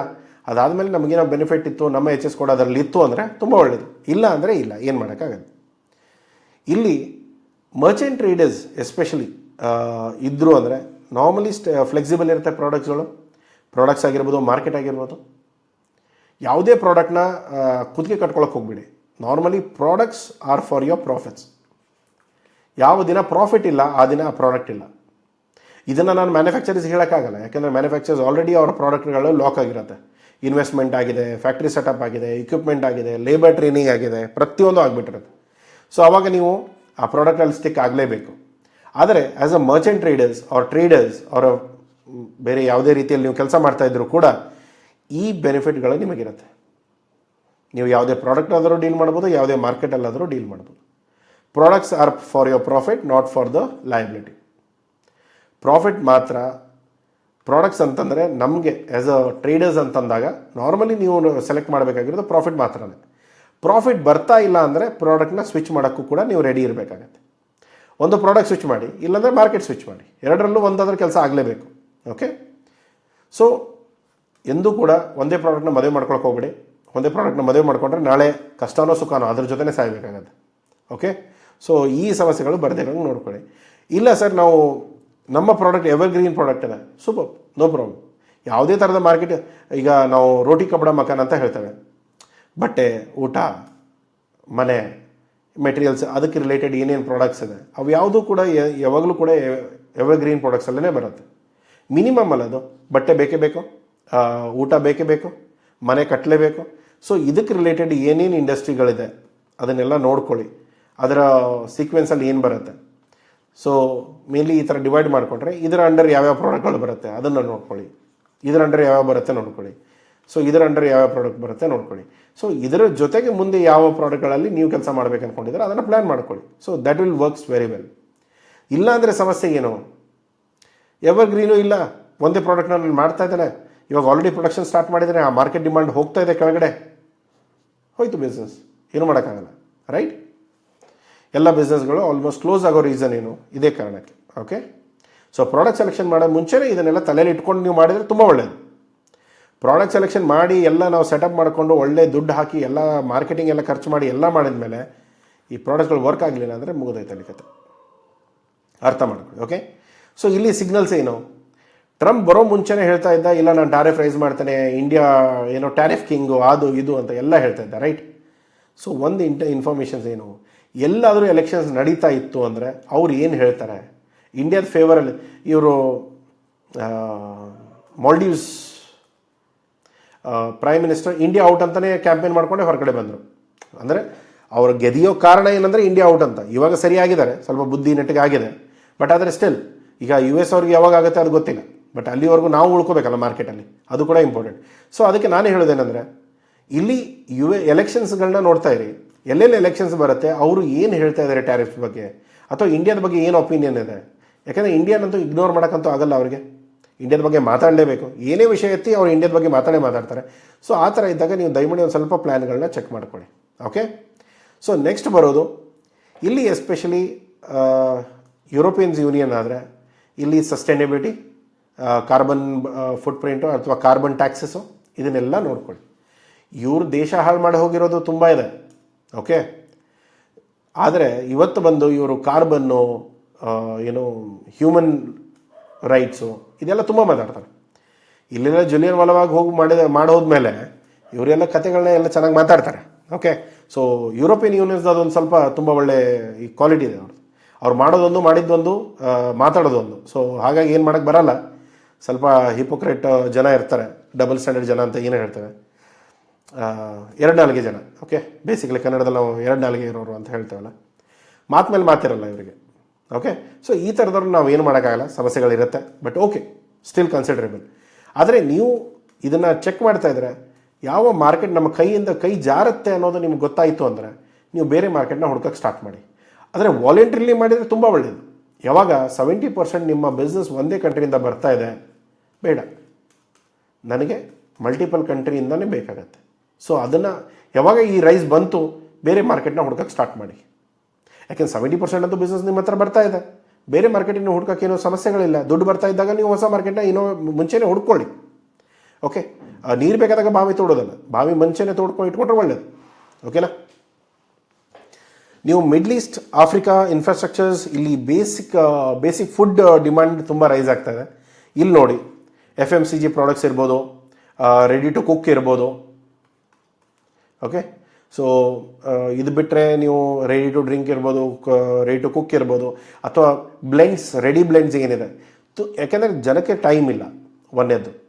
ಅದು ಎಸ್ಪೆಷಲಿ ನೀವು ಅರಬ್ ಕಂಟ್ರೀಸಲ್ಲಿ ಅಥವಾ ದುಬೈಯಲ್ಲಿ, ಮಿಡ್ಲ್ ಈಸ್ಟಲ್ಲಿ ನೋಡಿದ್ರೆ ಅಲ್ಲಿ ಜನಕ್ಕೆ ತುಂಬ ಕನ್ವೀನಿಯನ್ಸ್ ಬೇಕಾಗುತ್ತೆ. ಯಾಕೆಂದರೆ ತುಂಬ ಲೈಫ್ ಅಂದರೆ ಅರಬ್ ಸಿಟಿಸನ್ಸ್ಗಲ್ಲ, ಅಲ್ಲಿ ಅರಬಲ್ಲಿ ದುಬೈಯಲ್ಲಿರೋ ಜನಕ್ಕೆಲ್ಲ ಹೇಗಿದ್ದಾರೆ ಅಂದರೆ ಎಲ್ಲ ಆಚೆಯಿಂದ ಬಂದವರು. ಸೊ ಆಚೆಯಿಂದ ಬಂದವ್ರಿಗೆ ಏನೆಲ್ಲ ಬೇಕಾಗುತ್ತೆ, ಟೈಮ್ ಇರಲ್ಲ. ಸೇಮ್ ಬೆಂಗಳೂರು ಈ ಮೆಟ್ರೋ ಸಿಟೀಸಲ್ಲಿ ಏನು ಗಲಾಟೆಗಳು ನಡೀತಾ ಇದೆ, ಅದೇ ಲೈಫ್ ಸ್ಟೈಲ್ ಅಲ್ಲೂ ಕೂಡ ಇದೆ. ಸೊ ಅದಕ್ಕೆ ನೀವೇನು ಮಾಡ್ಕೊಳ್ಳಿ, ಸ್ವಲ್ಪ ಪ್ಲ್ಯಾನ್ ಮಾಡಿಕೊಂಡು ಅಲ್ಲಿ ಪ್ರಾಡಕ್ಟ್ಸ್ಗಳಿಗೆ ಏನೇನು ಮಾರ್ಕೆಟ್ಗಳಿಗೆ ಏನು ಡಿಮಾಂಡ್ ಇದೆ, ಯಾವ ಥರ ಬೇಕಾಗುತ್ತೆ ಅದನ್ನು ನೋಡಿಕೊಂಡು ಪ್ಲ್ಯಾನ್ ಮಾಡ್ಕೊಳ್ಳಿ. ಬರೀ ಇಂಡಿಯನ್ ಕಾಂಪಿಟೇಟರ್ಸ್ನ ಮಾತ್ರ ಚೆಕ್ ಮಾಡೋದಲ್ಲ, ಇಂಟರ್ನ್ಯಾಷನಲ್ ಕಾಂಪಿಟೇಟರ್ಸ್ನ ಚೆಕ್ ಮಾಡಬೇಕಾಗತ್ತೆ. ಓಕೆ, ಇಲ್ಲಿ ಸ್ಟ್ರೆಂತ್ ಡಿಜಿಟಲ್ ಕ್ಯಾಂಪೇನ್ಸ್ಗಳು, B2B ಪ್ಲ್ಯಾಟ್ಫಾರ್ಮ್ಸ್ ಇರ್ಬೋದು. ಜನಕ್ಕೆ ಏನು ಅಂತಂದರೆ, ಸರ್ ಇದು B2B ಪ್ಲ್ಯಾಟ್ಫಾರ್ಮ್ಸ್ಗಳು ವರ್ಕ್ ಆಗಲ್ಲ. ನಿಮಗೆ ವರ್ಕ್ ಆಗದೆ ಇದ್ದರೆ ಏನೂ ವರ್ಕ್ ಆಗಲ್ಲ. ಆದರೆ ಮಾಡೋ ರೀತಿಯಲ್ಲಿ ಕರೆಕ್ಟಾಗಿ ಮಾಡಿದರೆ ಎಲ್ಲವೂ ಕೂಡ ವರ್ಕ್ ಆಗುತ್ತೆ. ಓಕೆ, ನಿಮ್ಮ ಓನ್ ಬ್ರ್ಯಾಂಡ್ಗಳನ್ನ ನೋಡ್ಕೊಳ್ಳಿ. ಒಂದು 23,000ದಿಂದ 53,000ದಲ್ಲಿ ನಾವೇ ಮಾಡಿಸ್ಕೊಡ್ತೇವೆ ವೆಬ್ಸೈಟ್ಗಳೆಲ್ಲ. ಬೇರೆ ವೆಬ್ಸೈಟ್ಗಳು ನಿಮಗೆ ಕಾಸ್ಟಲ್ಲಿ ಇರುತ್ತೆ, ಅದನ್ನು ನೋಡ್ಕೊಂಡು ಪ್ಲ್ಯಾನ್ ಮಾಡ್ಕೊಳ್ಳಿ. ಲೀಡ್ ಆಟೋಮೇಷನ್ ಇರ್ಬೋದು. ತುಂಬ ಮ್ಯಾನ್ ಪವರ್ ಹಾಕ್ಕೊಂಡು ಬರೀ ಲೀಡ್ ಜನ್ರೇಷನ್ಗೆ ಇಟ್ಕೊಳಕ್ಕೆ ಹೋಗ್ಬಿಡಿ. ಎಲ್ಲವೂ ಲೀಡ್ ಬಂದಿರೋದೆಲ್ಲ ಕನ್ವರ್ಟ್ ಆಗಲ್ಲ. ಸೊ ಟೈಮ್ ತೊಗೊಳುತ್ತೆ. ಅದನ್ನು ನೀವು ಪ್ರಾಪರಾಗಿ ಕ್ಯಾಲ್ಕುಲೇಟ್ ಮಾಡಿಕೊಂಡ್ರೆ ಅದು ಕೂಡ ಕೆಲಸಗಳಾಗುತ್ತೆ. ಮಾರ್ಕೆಟಿಂಗ್ ಇರ್ಬೋದು, ಡೇಟಾ ಇರ್ಬೋದು, ಆ್ಯಡ್ಸ್ ಇರ್ಬೋದು, ಕಾಲಿಂಗ್ ಇರ್ಬೋದು, ಇಮೇಲಿಂಗ್ ಇರ್ಬೋದು, ಪ್ರತಿಯೊಂದು ಸಿಂಕಲ್ಲಿ ಎವ್ರಿ ಡೇ ಟು ಡೇ ನಡೀತಾ ಇರಬೇಕು. ಆವಾಗಲೇ ಮಾತ್ರ ನಿಮಗೆ ಬಿಸ್ನೆಸ್ ಸಕ್ಸಸ್ ಆಗೋಕ್ಕೆ ಸಾಧ್ಯ ಇರುತ್ತೆ.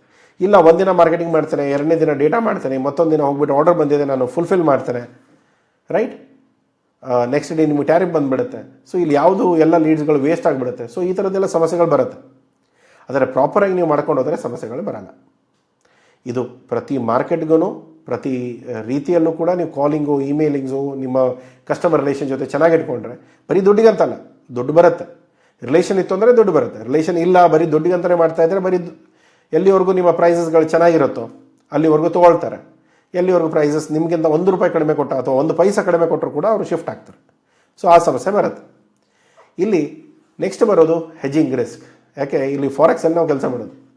ಯಾಕೆಂದರೆ ನಾವು ಮಾಡ್ತಾ ಇರೋದು INR, ಇಂಡಿಯನ್ ರುಪೀಸ್ ಇರುತ್ತೆ. ಪೇಮೆಂಟ್ ಇವಾಗ ನಾರ್ಮಲಿ USDಯಲ್ಲಿ ತೊಗೊಳ್ತಾ ಇದ್ದಾವೆ. ಇನ್ನೂ ಸ್ವಲ್ಪ ದಿನ ಆದರೆ ಸ್ವಲ್ಪ ಇನ್ನೂ ಟ್ರಂಪ್ ತಲೆ ಕೆಡಿಸಿದ ಅಂದರೆ USD ಕಟ್ ಹಾಕಿ ಬೇರೆ ಯಾವುದಾದ್ರೂ ಕರೆನ್ಸಿಗಳನ್ನ ನಾವು ಪಿಕ್ ಮಾಡಿದ್ವಿ ಅಂದರೆ ಇವರ ಉಸಿರು ಕಟ್ಟತ್ತೆ. ಅವಾಗ ಸರಿ ದಾರಿಗೆ ಬರ್ತಾರೆ. ಇವಾಗಲೂ ಕೂಡ ನೀವು ನ್ಯೂಸ್ಗಳು ನೋಡ್ತಾ ಇದ್ದೀರಿ, ನಾರ್ಮಲಿ USD ಯೂಸ್ ಏನೋ ಡಿಫ್ರೆನ್ಷಿಯೇಟ್ ಮಾಡೋ ಆಗಿಲ್ಲ, ರಿಟರ್ನಲ್ಲಿ ಬರೆದು ಕೊಡಿ, ಅದು ಇದು ಎಲ್ಲ ಕತೆಗಳು ನಡೀತಾ ಇದೆ. ಆಯಿತಾ? ಸೊ ನಾಳೆ ಒಂದಿನ ಕಟ್ ಆಯಿತು ಅಂತಂದರೆ ಸರಿ ಆಗ್ತಾರೆ ಅವರು. ಓಕೆ, ಸೊ ಇಲ್ಲಿ ರಿಸ್ಕ್ ಫ್ಲಕ್ಚುಯೇಷನ್ಸ್ ಇರುತ್ತೆ. ದುಡ್ಡು ಬರೋದು ಕೆಲವೊಂದು ಸರಿ ಕಡಿಮೆ ಆಗುತ್ತೆ, ಕೆಲವೊಂದು ಸರಿ ಹೆಚ್ಚಿಗೆ ಆಗುತ್ತೆ. ಈ ನಾರ್ಮಲಿ ನೀವು ಫಾರೆಕ್ಸಲ್ಲೆಲ್ಲ ಚೆಕ್ ಮಾಡಿದರೆ INR ಮತ್ತು USD ಪ್ರೈಸಸ್ನ ನೀವು ಚೆಕ್ ಮಾಡಿದರೆ ನಿಮ್ಗೆ ನಾರ್ಮಲಿ ಗೊತ್ತಾಗುತ್ತೆ. ತುಂಬ ರಿಸ್ಕ್ ಇದೆಯಾ, ಹೆಜ್ಜಿಂಗ್ ಮಾಡ್ಕೊಳ್ಳಿ. ಫಾರೆಕ್ಸ್ ಹೆಜ್ಜಿಂಗ್ ನಾರ್ಮಲಿ ನಿಮಗೆ ಬ್ಯಾಂಕಿಂದ ಸಿಗುತ್ತೆ. ಓಕೆ, ಬ್ಯಾಂಕ್ ಅವ್ರಿಗೆ ಕೇಳಿ, ಇಲ್ಲ ನಾನು ಫಾರೆಕ್ಸ್ ಹೆಜ್ಜಿಂಗ್ ಮಾಡಬೇಕು, ಅದಕ್ಕೊಂದು ಪ್ರೀಮಿಯಂ ಕಟ್ಟಿಸ್ಕೊಳ್ತಾರೆ. ನಿಮ್ಮ ಹೆಜ್ಜಿಂಗ್ ಏನಿದೆ ಒಂದು ಅಮೌಂಟ್ನ ಲಾಕ್ ಮಾಡ್ತಾರೆ, 86 85 ಏನೋ ಒಂದು ಲಾಕ್ ಮಾಡ್ತಾರೆ. ಆ ಲಾಕ್ ಮಾಡಿರೋ ದುಡ್ಡು ಮಾರ್ಕೆಟಲ್ಲಿ ಏನೇ ಪ್ರೈಸ್ ನಡೀತಾ ಇರ್ಬೋದು, ಅದು ಒಂದು ವೇಳೆ ನಾಳೆ ಬಂದುಬಿಟ್ಟು ಬರೀ ₹80 ಆಗಿರ್ಬೋದು, ಅದು ನಿಮಗೆ ಸಮಸ್ಯೆ ಇಲ್ಲ. ಯಾಕಂದರೆ ನೀವು ಹೆಜ್ಜಿಂಗ್ ಮಾಡಿ ₹84ಗೆ ಲಾಕ್ ಮಾಡಿದ್ದೀರ, ನಿಮಗೆ ₹84 ಬಂದೇ ಬರುತ್ತೆ. ಓಕೆ, ಸೊ ಆ ಪ್ರೀಮಿಯಮ್ ಅವ್ರಿಗೆ ಪೇ ಮಾಡ್ತೀರಾ, ಯಾವತ್ತು ದುಡ್ಡು ಬರುತ್ತೆ ಆವತ್ತು ಆ ದುಡ್ಡನ್ನ ಎಕ್ಸಿಕ್ಯೂಟ್ ಮಾಡ್ತೀರಾ, ನಿಮ್ಗೆ ಆ ಅಮೌಂಟ್ನ ಅದೇ ಪ್ರೈಸ್ಗೆ ಕನ್ವರ್ಟ್ ಮಾಡಿ ಕೊಡ್ತಾರೆ. ಇಲ್ಲಿ ಮಲ್ಟಿಪಲ್ ಇನ್ಕೋ ಟರ್ಮ್ಸಲ್ಲಿ ಕೆಲಸ ಮಾಡುವಾಗ ಸ್ವಲ್ಪ ನೋಡ್ಕೊಳ್ಳಿ. ಮಾರ್ಕೆಟ್ ರಿಸ್ಕ್ ಇತ್ತು, FOB ಯೂಸ್ ಮಾಡ್ಕೊಳ್ಳಿ, ಇಲ್ಲಾಂದರೆ EXW ಎಕ್ಸ್ವರ್ಕ್ಸ್. ಓಕೆ, ಇಲ್ಲ ಮಾರ್ಕೆಟ್ ಓಕೆ CIF ಅಥವಾ DDP ಮಾಡ್ಬೋದು. ಯಾಕೆ DDP? ಇಲ್ಲಿ DDP ಅಂದರೆ ಡೆಲಿವರಿ ಡ್ಯೂಟಿ ಪೇಯ್ಡ್. ಈ ಡ್ಯೂಟಿ ಏನಿದೆಯಲ್ಲ ಇದನ್ನು ನಾವು ಕಟ್ಟಬೇಕು, ಏನೇ ಪರ್ಸೆಂಟ್ ಆಗಿರ್ಬೋದು. ಈಗ ಟ್ರಂಪ್ ಅಂತ ಹುಚ್ಚ ಇದ್ದ ಅಂದರೆ ಏನಾಗುತ್ತೆ, 50 ಇದ್ದಿದ್ದು 100, 100 ಇದ್ದಿದ್ದು 200 ಅಂದಾಗ ಈ ಡ್ಯೂಟಿನ ನಾವು ಕಟ್ಟಬೇಕು. ಯಾಕೆ? ಅಂಡರ್ ಯಾವುದು ಇನ್ಕೋ ಟರ್ಮ್ DDP. ನಾವು ಕ್ಯಾಲ್ಕುಲೇಟ್ ಮಾಡಿದಾಗ 5% ಇತ್ತು, ಇವಾಗ ಅದು 500% ಆಗಿದೆ. ಈ ಮುಂದಿರೋ ಝೀರೋಗೆ ಯಾರು ಉತ್ತರ ಕೊಡಬೇಕು? ಅಷ್ಟು ಪ್ರಾಫಿಟ್ ನಮ್ಮಲ್ಲಿ ಇಲ್ಲ ಅಲ್ಲ. ಸೊ ಆವಾಗ ಈ ಬಿಸ್ನೆಸ್ ಸಫರ್ ಆಗುತ್ತೆ. ಸೊ ಅದಕ್ಕೆ ನೀವು ಮಾಡಿಕೊಂಡು ಸೆಲೆಕ್ಟ್ ಮಾಡಿದಾಗ ಕರೆಕ್ಟಾಗಿ ನೋಡ್ಕೊಂಡು ಸೆಲೆಕ್ಟ್ ಮಾಡ್ಕೊಳ್ಳಿ, ಇಲ್ಲದೆ ಹೋದರೆ ಸಮಸ್ಯೆಗಳಾಗುತ್ತೆ. ಓಕೆನಾ?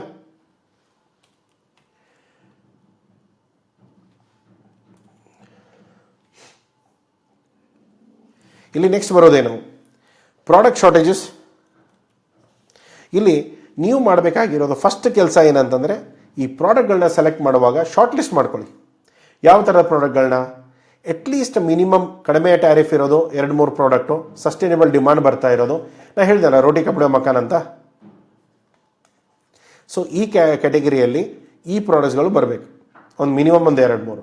ಇನ್ನೊಂದು 2-3 ತುಂಬ ಹೈ ಪ್ರಾಫಿಟು, ಗ್ರೋತು ಎಲ್ಲ ಓಕೆ, ಟ್ರೆಂಡ್ ಚೆನ್ನಾಗಿ ನಡೀತಾ ಇದೆ, ಗೂಗಲಲ್ಲಿ ಚೆಕ್ ಮಾಡಿದ್ವಿ, ಅಲ್ಲಿ ಚೆಕ್ ಮಾಡಿದ್ವಿ, ಟ್ರೆಂಡ್ ಬೆಳೀತಾ ಇದೆ, ಸರಿ.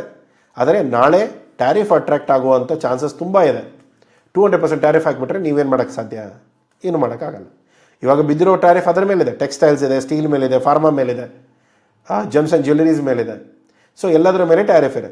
ಸೊ ಅದಕ್ಕೆ ನಾನು ಹೇಳೋದೇನು, ನೀವು ಅಟ್ಲೀಸ್ಟ್ ಒಂದು 2-3 ಪ್ರಾಡಕ್ಟ್ಸ್ಗಳನ್ನ ಒಂದು ಸಸ್ಟೈನಬಲ್ ಪ್ರಾಡಕ್ಟ್ ರೇಂಜಲ್ಲಿ ಸೆಲೆಕ್ಟ್ ಮಾಡ್ಕೊಳ್ಳಿ. ಇದು ಮರ್ಚೆಂಟ್ ಟ್ರೇಡರ್ಸಿಗೆ ಮಾತ್ರ.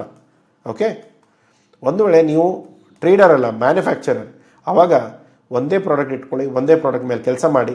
ಅದನ್ನು ಮಾಡೋಷ್ಟರಲ್ಲಿ ನಿಮ್ಮ ಕೆಲಸ ಮುಗಿದೋಗುತ್ತೆ. ಓಕೆ, ಸೊ 2 ಪ್ರಾಡಕ್ಟು 3 ಪ್ರಾಡಕ್ಟ್ಗಳನ್ನ ನಾರ್ಮಲಿ ಟ್ರೇಡರ್ಸ್ಗಳು ಪಿಕ್ ಮಾಡೋದ್ರಲ್ಲಿ ಸಮಸ್ಯೆಗಳಿಲ್ಲ. ಇಲ್ಲಿ ಮಾರ್ಕೆಟ್ ವ್ಯಾಲ್ಯೂಯೇಷನ್ನ ರನ್ ಮಾಡ್ಕೊಳ್ಳಿ. ಮಾರ್ಕೆಟ್ ಎಷ್ಟು ವಾಲ್ಯೂಮ್ ಬರ್ತಾ ಇದೆ, ITC ಟ್ರೇಡ್ ಮ್ಯಾಪ್ ಇರ್ಬೋದು, ಲಿಂಕ್ಡ್ಇನ್ ಇರ್ಬೋದು, ಬಾಯರ್ ಸರ್ಚ್ ಇರ್ಬೋದು, ಇಂಟ್ರೆಸ್ಟ್ಗಳನ್ನ ಚೆಕ್ ಮಾಡ್ಕೊಳ್ಳಿ. ಸರ್ ನಾವು ಈ ಥರ ಪ್ರಾಡಕ್ಟ್ಗಳನ್ನ ಮ್ಯಾನುಫ್ಯಾಕ್ಚರ್ ಮಾಡ್ತಾ ಇದ್ದೇವೆ, ಸೊ ನೀವೇನಾದರೂ ಇಂಟ್ರೆಸ್ಟೆಡ್ ಇದ್ದೀರಾ, ಏನು ಪ್ರೈಸಲ್ಲಿ ಕೊಡ್ಬೋದು, ಏನು ಆಫರ್ಡ್ ಮಾಡ್ತೀರಾ, ಅಥವಾ ನೀವು ಎಷ್ಟರಲ್ಲಿ ಪರ್ಚೇಸ್ ಮಾಡ್ತಿದ್ರೆ ನಿಮ್ಮ ಟಾರ್ಗೆಟ್ ಪ್ರೈಸ್ ಏನಿದೆ ಅದನ್ನು ಹೇಳಿದರೆ ನಾವು ಈ ಪ್ರಾಜೆಕ್ಟ್ನ ಮುಂದುವರಿಸ್ಕೊಂಡು ನಾವು ನಿಮ್ಮ ಜೊತೆ ವರ್ಕ್ ಮಾಡ್ತೇವೆ. ಇಷ್ಟು ಕೊಟ್ಟರೆ ನಾರ್ಮಲಿ ಇನ್ಫಾರ್ಮೇಷನ್ಸ್ ಬರುತ್ತೆ. ಆ ಇನ್ಫಾರ್ಮೇಷನ್ಸ್ನ ತೊಗೊಂಡು ನೀವು ಮುಂದೆ ಎಕ್ಸಿಕ್ಯೂಟ್ ಮಾಡ್ಬೋದು. ಸೊ ನಾನು ಹೇಳೋದೇನು, ತುಂಬ ದೊಡ್ಡ ಕೆಲಸ ಒಮ್ಮೆ ತೊಗೊಳಕ್ಕೆ ಹೋಗಬೇಡಿ. ಫಸ್ಟ್ ಟೈಮ್ ಮಾಡ್ತಾಯಿದ್ರೆ ತುಂಬ ಮಾಡೋಕ್ಕೆ ಹೋಗಬೇಡಿ. ಮುಂಚೆಯಿಂದ ಮಾಡ್ತಾಯಿದ್ರೆ ಸಮಸ್ಯೆ ಇಲ್ಲ, ನೀವು ಆರಾಮಾಗಿ ಮಾಡ್ಕೊಂಡು ಹೋಗ್ಬೋದು. ಇಲ್ಲಿ ಸ್ಯಾಂಪಲ್ ಶಿಪ್ಮೆಂಟ್ನ ನೋಡ್ಕೊಳ್ಳಿ. ಒಂದು ಏರಲ್ಲಿ ಚಿಕ್ಕ ಚಿಕ್ಕ ಬಾಕ್ಸ್ಗಳನ್ನ ಕಳಿಸಿ, ಇಲ್ಲದೆ ಹೋದರೆ LCL ಚಿಕ್ಕ ಕಂಟೈನರ್ ಲೋಡ್ ಕೂಡ ಕಳಿಸ್ಬೋದು. ಓಕೆನಾ? ಸೊ ಇಲ್ಲಿ ನೀವು ನೆಕ್ಸ್ಟ್ ಮಾಡಬೇಕಾಗಿರೋದೇನು, ಮಲ್ಟಿ ಮಾರ್ಕೆಟ್ ಪೋರ್ಟ್ಫೋಲಿಯೋ. ಯುರೋಪಿಗೆ ಬೇಕಾಗೋದು, US ಬೇಕಾಗೋದು, ಪ್ರೀಮಿಯಂ ಕ್ವಾಲಿಟಿ ಇರ್ಬೋದು, ಒಳ್ಳೆ ದುಡ್ಡು ಕೊಡ್ತಾ ಇರ್ಬೋದು, ಅದನ್ನು ಸೆಲೆಕ್ಟ್ ಮಾಡ್ಕೊಳ್ಳಿ. ಮಿಡ್ಲ್ ಈಸ್ಟಲ್ಲಿ ವಾಲ್ಯೂಮ್ ಬರುತ್ತೆ, ಅದನ್ನು ಸೆಲೆಕ್ಟ್ ಮಾಡ್ಕೊಳ್ಳಿ. ಏಷ್ಯಾದಲ್ಲಿ ಬೇರೆ ಮಾರ್ಕೆಟ್ಸ್ಗಳಲ್ಲಿ ಫ್ರೀ ಟ್ರೇಡ್ ಅಗ್ರಿಮೆಂಟ್ ಇದೆ, ಅದರಲ್ಲಿ ಎಕ್ಸಿಬಿಷನ್ ಸಿಗುತ್ತೆ, ಅದನ್ನು ಸೆಲೆಕ್ಟ್ ಮಾಡ್ಕೊಳ್ಳಿ. ಸೊ ಈ 3 ಕ್ಯಾಟಗರಿಯಲ್ಲೂ ಕೂಡ ನೀವು ಬೇರೆ ಬೇರೆ ಪ್ರಾಡಕ್ಟ್ ಕ್ಯಾಟಗರಿ ಇರಬೇಕು, ಬೇರೆ ಬೇರೆ ಕ್ವಾಲಿಟಿ ಇರಬೇಕು, ಬೇರೆ ಬೇರೆ ಪ್ರೈಸಿಂಗ್ ಇರಬೇಕು. ಸೊ ಅವಾಗ ಮಾಡ್ಕೊಂಡಾಗ ಏನಾಗುತ್ತೆ, ಈ 3 ಮಾರ್ಕೆಟ್ಗಳನ್ನ ನೀವು ಕ್ಯಾಪ್ಚರ್ ಮಾಡೋಕ್ಕೆ ಸಾಧ್ಯ. ಇಲ್ಲದೆ ಹೋದರೆ ಸಮಸ್ಯೆ ಏನು, ಇಲ್ಲಿ ಪ್ರೀಮಿಯಮ್ ಇದೆ, ನಾನು ಒಂದೇ ಗ್ರೇಡೇ ಕೆಲಸ ಮಾಡ್ತೇನೆ. ಈಗ ನಾರ್ಮಲಿ ಸುಮಾರು ಜನ ಸಿಗ್ತಾರೆ. ಸೊ ಗ್ರೇಡಲ್ಲಿ ನಾರ್ಮಲಿ ನಾವೇನು ಮಾಡ್ತೇವೆ, ಒಂದೇ ಗ್ರೇಡ್ ಇದೆ ಸರ್ ನಮ್ಮ ಹತ್ರ, ಸೊ ಪ್ರೀಮಿಯಮ್, ಅದೇ ಪ್ರೀಮಿಯಮ್ ಅಂತ ಹೇಳ್ತೇವೆ ನಾವು. ಪ್ರೈಸು ಪ್ರೀಮಿಯಂ ಪ್ರೈಸೇ ಚಾರ್ಜ್ ಮಾಡ್ತಾ ಇದ್ದೀರಾ, ಓಕೆ, 100 ರೂಪೀಸ್ ಅಂತ ಅಂದ್ಕೊಂಡು. ಸೊ ಎಲ್ಲ ಮಾಡಿದಾಗಲೂ ಕೂಡ ಸಮಸ್ಯೆ ಆಗೋದೆಲ್ಲಿ, ಅದು ಇಲ್ಲಿ ಸೂಟ್ ಆಗುತ್ತೆ, ಇಲ್ಲಿ ಸೂಟ್ ಆಗಲ್ಲ, ಅಥವಾ ಇಲ್ಲಿ ಸೂಟ್ ಆಗಲ್ಲ. ಬರೀ ಆವಾಗ ನೀವು ಒಂದೇ ಮಾರ್ಕೆಟ್ನ ಹಿಡ್ಕೋಬೇಕಾಗತ್ತೆ. ಒಂದು ಪ್ರಾಡಕ್ಟಲ್ಲಿ ಒಳ್ಳೆ quality, medium quality, low quality ಎಲ್ಲವೂ ನೀವು ಪ್ರೊಡ್ಯೂಸ್ ಮಾಡಿದರೆ 3 ಮಾರ್ಕೆಟ್ ನಿಮ್ದಾಗತ್ತೆ. ಸೊ ಅದಕ್ಕೆ ನೀವು ಪ್ರಾಡಕ್ಟ್ ಡಿಫ್ರೆನ್ಸಿಯೇಷನ್ ಏನಿದೆ, ಪ್ರೈಸ್ ಡಿಫ್ರೆನ್ಷಿಯೇಷನ್ ಏನಿದೆ, ಇದನ್ನು ಅರ್ಥ ಮಾಡಿಕೊಂಡು ಯಾವ ಮಾರ್ಕೆಟಿಗೆ ಯಾವುದು ಸೂಟ್ ಆಗುತ್ತೆ ಅದನ್ನು ನೋಡ್ಕೊಂಡು ಪ್ಲ್ಯಾನ್ ಮಾಡ್ಕೊಳ್ಳಿ. ತುಂಬ ಜನ ಹೇಳ್ತಾರೆ, ಇಲ್ಲ ಸರ್ ನನ್ನ ಹತ್ರ ಸಪ್ಲೈಯರ್ ಇರೋನು ಎಲ್ಲ ಸಪ್ಲೈ ಮಾಡ್ತಾನೆ. ಎಲ್ಲ ಅಂದರೆ ಏನು, ಪ್ರೀಮಿಯಮ್ ಇದೆಯಾ, ಮೀಡಿಯಮ್ ಇದೆಯಾ, ಲೋ ಇದೆಯಾ, ಯಾವ ಗ್ರೇಡ್ ಇದೆ, ಅದರಲ್ಲಿ ಸ್ಪೆಸಿಫಿಕೇಷನ್ಸ್ ಏನಿದೆ, ಪ್ರೀಮಿಯಮ್ ಅಂದರೆ ಎಕ್ಸಾಕ್ಟ್ಲಿ ಪ್ರೀಮಿಯಮ್ ಅಂದರೆ ಏನು, ಇದೆಲ್ಲ ಕೂಡ ಅರ್ಥ ಮಾಡ್ಕೋಬೇಕು. ಇಲ್ಲ ಅಂದರೆ ಸಮಸ್ಯೆ. ಓಕೆನಾ? ಇಲ್ಲಿ ಬಾಯರ್ ರಿಲೇಷನ್ಸ್ ತುಂಬ ಇಂಪಾರ್ಟೆಂಟ್ ಇರುತ್ತೆ. ದುಡ್ಡು ಬಂತು, ದುಡ್ಡು ಹೋಯ್ತು, ಮುಗಿದೋಯ್ತು, ಅಲ್ಲಿಗೆ ಬಿಸ್ನೆಸ್ ಮುಗಿದೋಯ್ತಾ, ಪ್ರೈಸ್ ಸರಿಯಾಗಲಿಲ್ಲ ಅಂದರೆ ಮುಗಿದೋಯ್ತು ಬಿಸ್ನೆಸ್. ಸೊ ಇಲ್ಲಿ ತುಂಬ ಪಾರ್ಟ್ನರ್ಸ್ಗಳು ಯಾವುದೇ ಪ್ರಾಬ್ಲಮ್ ಇರ್ಬೋದು, ಇವಾಗಲೂ ಕೂಡ ಕೆಲವೊಂದು ಕ್ಲೈಂಟ್ಗಳು ಟ್ಯಾಕ್ಸಸ್ ಏನಿದೆ ಸ್ಪ್ಲಿಟ್ ಮಾಡ್ಕೊಳ್ಳೋಣ, ಜೊತೆ ಕೆಲಸ ಮಾಡೋಣ, ಏನೋ ಆಗುತ್ತೆ ನೋಡೋಣ, ಇಲ್ಲಾಂದರೆ ಇವಾಗ ಸದ್ಯಕ್ಕೆ ನಾವು ಸ್ಟಾಪ್ ಮಾಡ್ತೇವೆ, ನೀವು ಸ್ಟಾಪ್ ಮಾಡಿ ನೋಡೋಣ ಮುಂದೆ. ಸೊ ಆ ಥರ ಅನ್ನೋ ಜನನೂ ಇದ್ದಾರೆ. ಅದು ನಿಮಗೆ ಬಿಯಾಂಡ್ ಪ್ರೈಸಸ್ ಹೋಗುತ್ತೆ. ಯಾವಾಗ ನಿಮ್ಮ ರಿಲೇಷನ್ಶಿಪ್ ಬೆಳೆದಾಗ. ಒಂದೇ ದಿನದಲ್ಲಿ ಯಾವುದೋ ರಿಲೇಷನ್ಶಿಪ್ ಬೆಳೆಯುತ್ತಾ? ಇಲ್ಲ.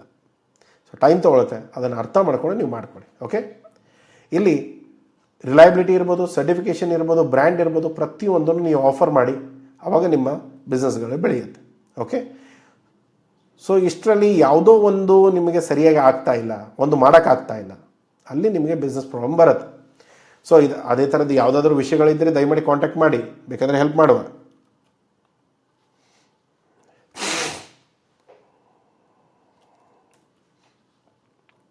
ಇವಾಗ ಒಂದು ಪ್ರಾಕ್ಟಿಕಲ್ ಆಗಿ ನೋಡೋಣ, ಆಯಿತಾ? ಸೊ ಪ್ರಾಕ್ಟಿಕಲ್ ಆಗಿ ಮೇನ್ ಆಗಿ ಈಗ ನಾನು ತೊಗೊಂಡಿರೋದು ಪ್ರಾಡಕ್ಟ್ ಬಂದು ಟರ್ಮರಿಕ್. ಓಕೆ, ಟರ್ಮರಿಕ್ ಪೌಡರ್ ತೊಗೊಂಡಿದ್ದಾನೆ. ಸೊ ಟರ್ಮರಿಕ್ ಪೌಡರ್ದು ಏನು, ಹೇಗೆ ಪ್ರಾಡಕ್ಟ್ ಸೆಲೆಕ್ಟ್ ಮಾಡೋದು? ತುಂಬ ಜನಕ್ಕೆ ಏನಾಯಿತು, ಈ ಥರ ಪ್ರಾಡಕ್ಟ್ ಸೆಲೆಕ್ಟ್ ಮಾಡ್ಕೊಳ್ಳಿ ಅಂತಂದರೆ ಸಮಸ್ಯೆ ಬರುತ್ತೆ. ಆದರೆ ಒಂದು ಪ್ರಾಡಕ್ಟ್ನ ಸೆಲೆಕ್ಟ್ ಮಾಡಿ ತೋರಿಸ್ತಾನೆ. ಸೊ ಇದನ್ನೆಲ್ಲ ಕ್ಯಾಲ್ಕುಲೇಟ್ ಮಾಡ್ಕೊಂಡು ನೀವು ಮಾಡಿದರೆ ಸಮಸ್ಯೆ ಇಲ್ಲ. ಓಕೆ, ಸೊ ಎಲ್ಲಿ ನನಗೆ ಮೆಟೀರಿಯಲ್ ಸಿಗುತ್ತೆ ಆ್ಯಸ್ ಅ ಟ್ರೇಡರ್? ಮ್ಯಾನುಫ್ಯಾಕ್ಚರ್ ಆದರೆ ಆಯಿತು, ನೀವು ಸೇಲಮಿಂದನೋ ಬೇರೆ ಯಾವುದೋ ಲೊಕೇಶನಿಂದ ಮೆಟೀರಿಯಲ್ ತೊಗೊಳ್ತೀರಾ, ಅದನ್ನ ಪೌಡರ್ ಮಿಕ್ಸ್ ಮಾಡ್ತೀರಾ. ಓಕೆ, ಸೊ ಇಲ್ಲಿ ಆಂಧ್ರದಿಂದ ಬರ್ಬೋದು, ತಮಿಳ್ನಾಡಿಂದ ಬರ್ಬೋದು, ಇವೆಲ್ಲ ಲೊಕೇಶನ್ಸ್ಗಳಿದೆ. ಇಲ್ಲಿ ನನಗೇನು ಬೇಕು, ಕ್ರುಕುಮಿನ್ ಲೆವೆಲ್ 3 to 5% ಸಿಗುತ್ತೆ. ಈಗ 5 to 9% ಸಿಗುವಂಥ ಕ್ರುಕುಮಿನೂ ಇದೆ, ಆದರೆ ಆ ಮಾರ್ಕೆಟ್ಗಳು ಸ್ವಲ್ಪ ಕಡಿಮೆ, ಅದನ್ನು ನೋಡ್ಕೊಳ್ಳಿ. ನೆಕ್ಸ್ಟ್ ಬರೋದು ಸೋರ್ಸಿಂಗ್ ಕನ್ಸಿಡರೇಷನ್ ಏನು. ಇಲ್ಲಿ ನೀವು ಬಾಯರ್ ಏನು ಕೇಳ್ತಾ ಇದ್ದಾನೆ, ಮಿನಿಮಮ್ 3% ಕೇಳ್ತಾನೆ. ಆವಾಗ ನೀವು ಮಿನಿಮಮ್ 2% ಇರುವಂಥ ಮೆಟೀರಿಯಲ್ ತೊಗೊಂಡು ಬಂದರೆ ಆಗಲ್ಲ. ಅದಕ್ಕೆ ಮಿನಿಮಮ್ ಅಟ್ಲೀಸ್ಟ್ 3% ಅಂದಾಗ 3% ಬೇಕು. ಆದರೆ ಮ್ಯಾಕ್ಸಿಮಮ್ ಪ್ರೀಮಿಯಂ ಕೇಳೋರು ಎಷ್ಟು, 5 to 6 ಕೇಳ್ತಾರೆ. ಸೊ 5 to 6 ಕೇಳಿದಾಗ ನಿಮ್ಮ ಹತ್ರ 5 to 6 ಇರಬೇಕಾಗತ್ತೆ. 6 ಮೇಲೆ ಇದ್ದರೆ ಸಮಸ್ಯೆನಾ? ಇಲ್ಲ, ನಾರ್ಮಲಿ 6 ಮೇಲೆ ಇದ್ದರೆ ಇನ್ನೂ ಸ್ವಲ್ಪ ಪ್ರೀಮಿಯಂ ಪ್ರೈಸ್ನ ಕೇಳ್ಬೋದು. ಇಲ್ಲಿ ₹1 ಕೇಳ್ತಾ ಇದ್ದಾರೆ, ಇಲ್ಲಿ ₹2 ಕೇಳ್ಬೋದು, ಹಾಗೆ. ಓಕೆನಾ? ಸೊ ನೆಕ್ಸ್ಟ್ ಬರೋದು, ಇಲ್ಲಿ ಸರ್ಟಿಫಿಕೇಷನ್ ಯಾವ್ದು ಬೇಕು? ಆರ್ಗ್ಯಾನಿಕ್ ಇದ್ದರೆ ತುಂಬ ಒಳ್ಳೆಯದು. ಯಾಕೆಂದರೆ ಯುರೋಪಿಯನ್ ಮಾರ್ಕೆಟ್ಗೆ ಆರ್ಗ್ಯಾನಿಕ್ ಬೇಕಾಗತ್ತೆ. ಅಂದರೆ ಆರ್ಗ್ಯಾನಿಕ್ ನಾನ್ ಆರ್ಗ್ಯಾನಿಕ್ ಹೋಗಲ್ಲ ಅಂತ ಹೇಳ್ತಾ ಇಲ್ಲ, ಅವ್ರು ನಾನ್ ಆರ್ಗ್ಯಾನಿಕ್ ಕೂಡ ಹೋಗುತ್ತೆ. ಆದರೆ ಏನು, ಆರ್ಗ್ಯಾನಿಕ್ಕಿಗೆ ಇರೋಷ್ಟು ಡಿಮ್ಯಾಂಡು ನಾನ್ ಆರ್ಗ್ಯಾನಿಕ್ಕಿಗಿಲ್ಲ, ಅಷ್ಟೇ. ಪ್ರೈಸ್ ವ್ಯತ್ಯಾಸಗಳು ಬರುತ್ತೆ. ಆಮೇಲೆ ಬಂದು ಏನು, FSSAI ಇರ್ಬೋದು, ಸ್ಪೈಸ್ ಬೋರ್ಡ್ ಇಂಡಿಯಾ ಇರ್ಬೋದು, ಅಪೆಡಾ ಇರ್ಬೋದು, ಇದೆಲ್ಲ ರಿಕ್ವೈರ್ಡ್ ಟೆಸ್ಟಿಂಗ್ ಏನಿರುತ್ತೆ ಇದನ್ನೆಲ್ಲ ನೀವು ಮಾಡ್ಕೊಂಡು ರೆಡಿ ಮಾಡಿಕೊಂಡ್ರೆ ಮುಗಿದೋಗುತ್ತೆ. ಓಕೆ, ಇಲ್ಲಿ ನಾರ್ಮಲಿ ಪ್ರೊಸೆಸ್ ಏನು, ತೊಗೊಂಡು ಬರ್ತಾರೆ, ಈ ಫಿಂಗರ್ಸ್ ಬರುತ್ತೆ, ಟರ್ಮರಿಕ್ ಫಿಂಗರ್ಸ್ನ ತೊಗೊಂಡು ಬಂದು ಅದನ್ನು ಮಿಲ್ ಮಾಡಿ, ಅದನ್ನು ಗ್ರೈಂಡ್ ಮಾಡಿ, ಮೆಟಲ್ ಡಿಟೆಕ್ಷನ್ಸ್ ಎಲ್ಲ ಚೆಕ್ ಮಾಡಿ, ಅದರ moisture level less than 10%, normally 5% ಇರುತ್ತೆ, ಬಟ್ 10%ವರೆಗೂ ಇಟ್ಕೊಂಡು ನೀವು ಕೆಲಸ ಮಾಡಿದರೆ ಇದೆಲ್ಲ ಪ್ರೊಸೆಸ್ಗಳು ಕ್ಲೀನ್ ಆಗುತ್ತೆ. ಪ್ಯಾಕೇಜಿಂಗ್ ಹೇಗೆ, ನಾರ್ಮಲಿ PP ಬ್ಯಾಗ್ಸ್ ಯೂಸ್ ಮಾಡ್ತೇವೆ, 25 to 50 kgs ಇರುತ್ತೆ. ಇಲ್ಲ ರಿಟೇಲ್ ಪೌಚಸ್ಸು ವ್ಯಾಲ್ಯೂ ಇದ್ದರೆ ನಾರ್ಮಲಿ 200 ಹಿಡಿದು 500 ಬಿಟ್ಟರೆ 1000 grams. ಓಕೆ, ಈ ಲೆಕ್ಕದಲ್ಲಿ ವರ್ಕ್ ಆಗತ್ತೆ. ಓಕೆನಾ? ಕಾಸ್ಟ್ ಮತ್ತು ಸೋರ್ಸಿಂಗ್ ಏನಾಗ್ಬೋದು, ರಾ ಮೆಟೀರಿಯಲ್ಲು ಇವತ್ತಿನ ಟೈಮಲ್ಲಿ $110 to $150 ಸಿಗುತ್ತೆ. ಸರ್ ಈ ರೇಟ್ ಇಲ್ಲವೇ ಇಲ್ಲ ಮಾರ್ಕೆಟಲ್ಲಿದೆ, ನಮಗೆ ಸಿಗ್ತಾ ಇದೆ, ನಿಮಗೆ ಸಿಗ್ತಾ ಇಲ್ಲ ಅಂದರೆ ಯೋಚನೆ ಮಾಡ್ಕೊಳ್ಳಿ. ಸೊ ನೀವು ಯಾವುದೋ ತಪ್ಪು ಮಾರ್ಕೆಟಲ್ಲಿ ಹೋಗಿ ಹುಡುಕ್ತಾ ಇದ್ದೀರಾ. ಈಗ ಜನದ್ದು ಏನಂತಂದರೆ, ಇವಾಗ ನಾನು ಒಂದು ರೇಟ್ ಕೊಟ್ಟ ಮೇಲೆ ಸರ್ ಈ ರೇಟ್ ಇಲ್ಲ ಸರ್, ನಾನು ಕಮೆಂಟಲ್ಲಿ ನೋಡ್ತಾ ಇರ್ತಾನೆ. ಸೊ ಇವಾಗ ರೇಟ್ ಇಲ್ಲ ಅನ್ನೋದು, ಅಥವಾ ನಾನು ಹೇಳಿರೋ ಪ್ರೈಸ್ಗಳು ಇಲ್ಲದೇ ಇದ್ದರೆ ನಾವು ರೇಟ್ಗಳನ್ನ ಹೇಳಲ್ಲ. ಇಲ್ಲಿ ಬೇರೆ ಒಬ್ಬರು ಏನು ಮೋಟಿವೇಶನ್ ಸ್ಪೀಕರ್ ಇದ್ದಾರೆ ಯೂಟ್ಯೂಬಲ್ಲಿ, ನೀವು ನೋಡಿದ್ರೆ ಅವ್ರು ಯಾಕೆ ಏನು ಯಾವ ಥರದಲ್ಲಿ ಮಾತಾಡ್ತಾರೋ ಅವ್ರಿಗೆ ಗೊತ್ತು. ಬಟ್ ನಾವಿಲ್ಲಿ ಯಾವುದೇ ರೇಟ್ಗಳನ್ನ ಹೇಳ್ತಿದ್ದಾಗ ನಾವು ಒಂದು ಸ್ವಲ್ಪ ರೆಸ್ಪಾನ್ಸಿಬಲ್ ಆಗಿ ನಾವು ಮಾಡ್ತಾ ಇರೋ ಕೆಲಸದ ರೇಟ್ಗಳು ಏನಿದೆ ಅದನ್ನೇ ತೊಗೊಂಡು ನಾವು ಇಲ್ಲಿ ಹೇಳ್ತಾ ಇರೋದು. ಇಲ್ಲಿ ಯಾವುದೇ ರೇಟ್ಸ್ಗಳನ್ನ, ಬರೀ ಇದಂತಲ್ಲ, ಬೇರೆ ಯಾವುದೇ ವೀಡಿಯೋಸ್ಗಳಲ್ಲಿ ಏನೇ ಪ್ರೈಸಸ್ಗಳನ್ನ ನಾವು ಹೇಳಿದ್ರು ಕೂಡ ನಾವು ರೆಸ್ಪಾನ್ಸಿಬಲ್ ಆಗಿಯೇ ಆ ರೇಟ್ ಹೇಳ್ತಾ ಇರೋದು. ಆ ಜವಾಬ್ದಾರಿ ನಮಗಿದೆ. ಯಾವುದೇ ಬೇಜವಾಬ್ದಾರಿ ಆಗಿ ನಾವು ಇಲ್ಲಿ ಯಾವುದೇ ಪ್ರೈಸಸ್ಗಳನ್ನ ನಾವು ಹೇಳಲ್ಲ. ಈ ಪ್ರೈಸಸ್ ಸಿಗ್ತಾ ಇದೆ, ನಾವು ಮಾಡ್ತಾ ಇದ್ದೇವೆ, ಅದಕ್ಕೆ ನಾವು ಹೇಳ್ತಾ ಇರೋದು. ಓಕೆನಾ? ಒಂದು ವೇಳೆ ನಿಮಗೆ ಈ ರೇಟ್ ಸಿಗ್ತಾ ಇಲ್ಲ, ಸರ್ ನನಗೆ ₹190 ಕೊಡ್ತಾ ಇದ್ದಾರೆ, ರೇಟು $110 ಅಂತ ನೀವು ಹೇಳ್ತಾ ಇದ್ದೀರಾ. ಸೊ ಡಿಫ್ರೆನ್ಸ್ ಎಷ್ಟಾಯಿತು? ₹80 ಡಿಫ್ರೆನ್ಸ್ ಬರ್ತಾ ಇದೆ. ₹80 ಡಿಫ್ರೆನ್ಸ್ ಯಾಕೆ? ನೀವು ಯಾರ ಹತ್ರ ತೊಗೊಳ್ತಾ ಇದ್ದೀರಾ?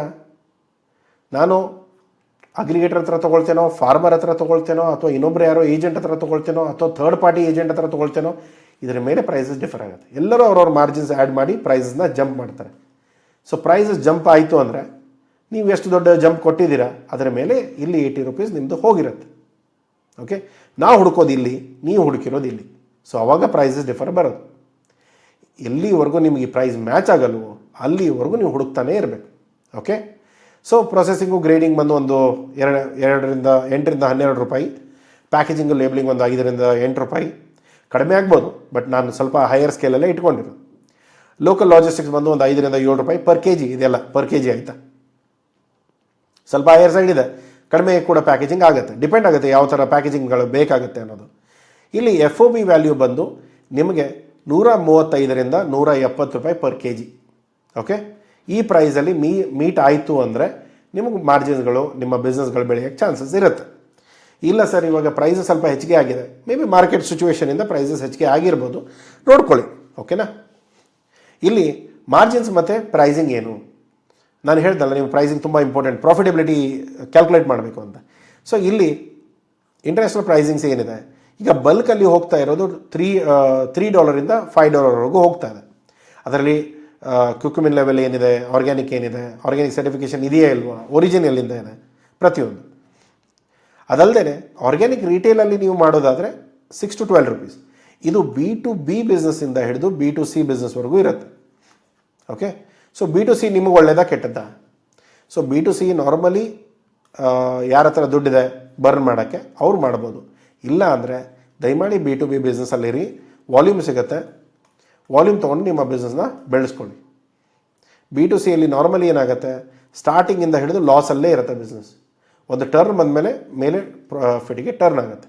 ಅಲ್ಲಿವರೆಗೂ ನೀವು ಬರ್ನ್ ಮಾಡಬೇಕು. ಅದು ಅಷ್ಟು ದುಡ್ಡು ನಿಮ್ಮ ಹತ್ರ ಇದೆಯಾ ಇಲ್ವಾ ಡಿಸೈಡ್ ಮಾಡ್ಕೊಳ್ಳಿ. ಓಕೆ,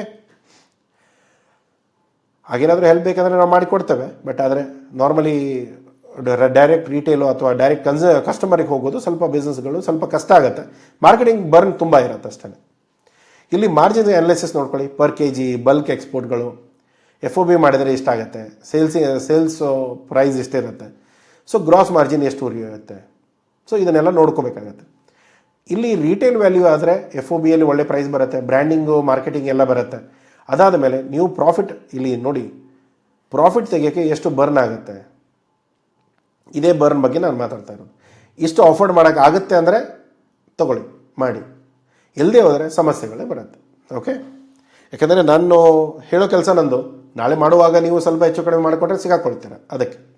ಓಕೆ, ಸ್ವಲ್ಪ ರಿಟೇಲ್ಗಳಲ್ಲಿ ಸಮಸ್ಯೆಗಳೇನು ಅಂತಂದರೆ ನಮ್ಮ ಮಾರ್ಕೆಟಿಂಗ್ ಸ್ಟ್ರೆಂತ್ ಇರಬೇಕು, ಬರ್ನ್ ಮಾಡೋ ಕೆಪಾಸಿಟಿ ಇರಬೇಕು, ಪ್ರಾಫಿಟ್ ಮಾರ್ಜಿನ್ನು $4 ತೆಗಿಯೋಕ್ಕೆ $8 ನೀವು ಸ್ಪೆಂಡ್ ಮಾಡಬೇಕಾಗತ್ತೆ. ಓಕೆ, ಸೊ ಅವಾಗ ಮಾತ್ರ ನಿಮ್ಮ ಬ್ರ್ಯಾಂಡ್ಗಳು ಬೆಳೆಯೋ ಚಾನ್ಸಸ್ ಇದೆ. ಇಲ್ಲಿ ಕೀ ಚಾಲೆಂಜಸ್ ಏನು ಬರುತ್ತೆ, ಸೋರ್ಸಿಂಗಲ್ಲಿ ಮೇಯ್ನಾಗಿ ಅಡಲ್ಟ್ರೇಷನ್, ಕಲಬೆರಕೆ ಮಾಡೋ ಜನ ತುಂಬ ಇದ್ದಾರೆ. ಸ್ಟಾರ್ಚ್ ಇರ್ಬೋದು, ಲೆಡ್ ಇರ್ಬೋದು, ಏನೋ ಮಿಕ್ಸ್ ಮಾಡಿಕೊಂಡು ಕಲರ್ ಹಾಕಿಬಿಟ್ಟು ಕೊಡೋ ಜನನೂ ಇದ್ದಾರೆ. ಇದೆಲ್ಲ ಯಾವಾಗ ಗೊತ್ತಾಗುತ್ತೆ, ಟೆಸ್ಟ್ ಮಾಡಿಸಿದಾಗ ಗೊತ್ತಾಗ್ಬಿಡುತ್ತೆ. ನೀವು ಹೇಳ್ತಾ ಇರ್ತೀರ ಒಳ್ಳೆ ಕ್ವಾಲಿಟಿ ಸರ್ ನಮ್ಮದು, ನಮ್ಮ ಮ್ಯಾನುಫ್ಯಾಕ್ಚರ್ ಒಳ್ಳೆ ಕ್ವಾಲಿಟಿ ಕೊಡ್ತಾನೆ ಅಂತ. ಆದರೆ ನಿಮ್ಮ ಮ್ಯಾನುಫ್ಯಾಕ್ಚರ್ ಹಿಂದ್ಗಡೆ ಏನು ಮಾಡ್ತಾನೆ ಅನ್ನೋದು ನಿಮ್ಗೆ ಐಡಿಯಾ ಇರೋಲ್ಲ. ಅದು ಟೆಸ್ಟ್ ಮಾಡಿದಾಗ ಈ ಥರ ಬಂತು ಅಂದರೆ ಸ್ಟ್ರೇಟ್ ಅವೇ ನಿಮ್ಮ ಕಂಟೈನರ್ನ ರಿಜೆಕ್ಟ್ ಆಗುತ್ತೆ. ಆವಾಗ ನೀವು ಕೊಟ್ಟಿರೋ ಅಡ್ವಾನ್ಸ್ ಪೇಮೆಂಟ್ ಮ್ಯಾನುಫ್ಯಾಕ್ಚರರಿಗೆ ಅಥವಾ ಫುಲ್ ಪೇಮೆಂಟ್ ಕೊಟ್ಟಿದ್ರೆ ಫುಲ್ ಪೇಮೆಂಟು ಪ್ಲಸ್ ಆ ಕಂಟೈನರ್ ನಿಮ್ಮ ಹತ್ರ ಬಂದಿರೋದು ಅದನ್ನು ಏನೂ ಮಾಡೋಕ್ಕಾಗಲ್ಲ, ಕಂಪ್ಲೀಟ್ ಅದನ್ನು ಡಿಸ್ಕಾರ್ಡ್ ಮಾಡಬೇಕಾಗತ್ತೆ. ಆವಾಗ ಅದು ಕೂಡ ಟೆಸ್ಟಿಂಗ್ ಏನಾದರೂ ಇಂಡಿಯಾದಲ್ಲೇ ಪ್ರೀ ಶಿಪ್ಮೆಂಟ್ ಆಗಿತ್ತು ಅಂದರೆ, ಪ್ರೀ ಆಗಿದ್ದರೆ ಉಳ್ಕೊಳ್ತೀರಾ, ಪೋಸ್ಟ್ ಆಯಿತು ಅಂದರೆ ಕತೆ ಮುಗೀತು.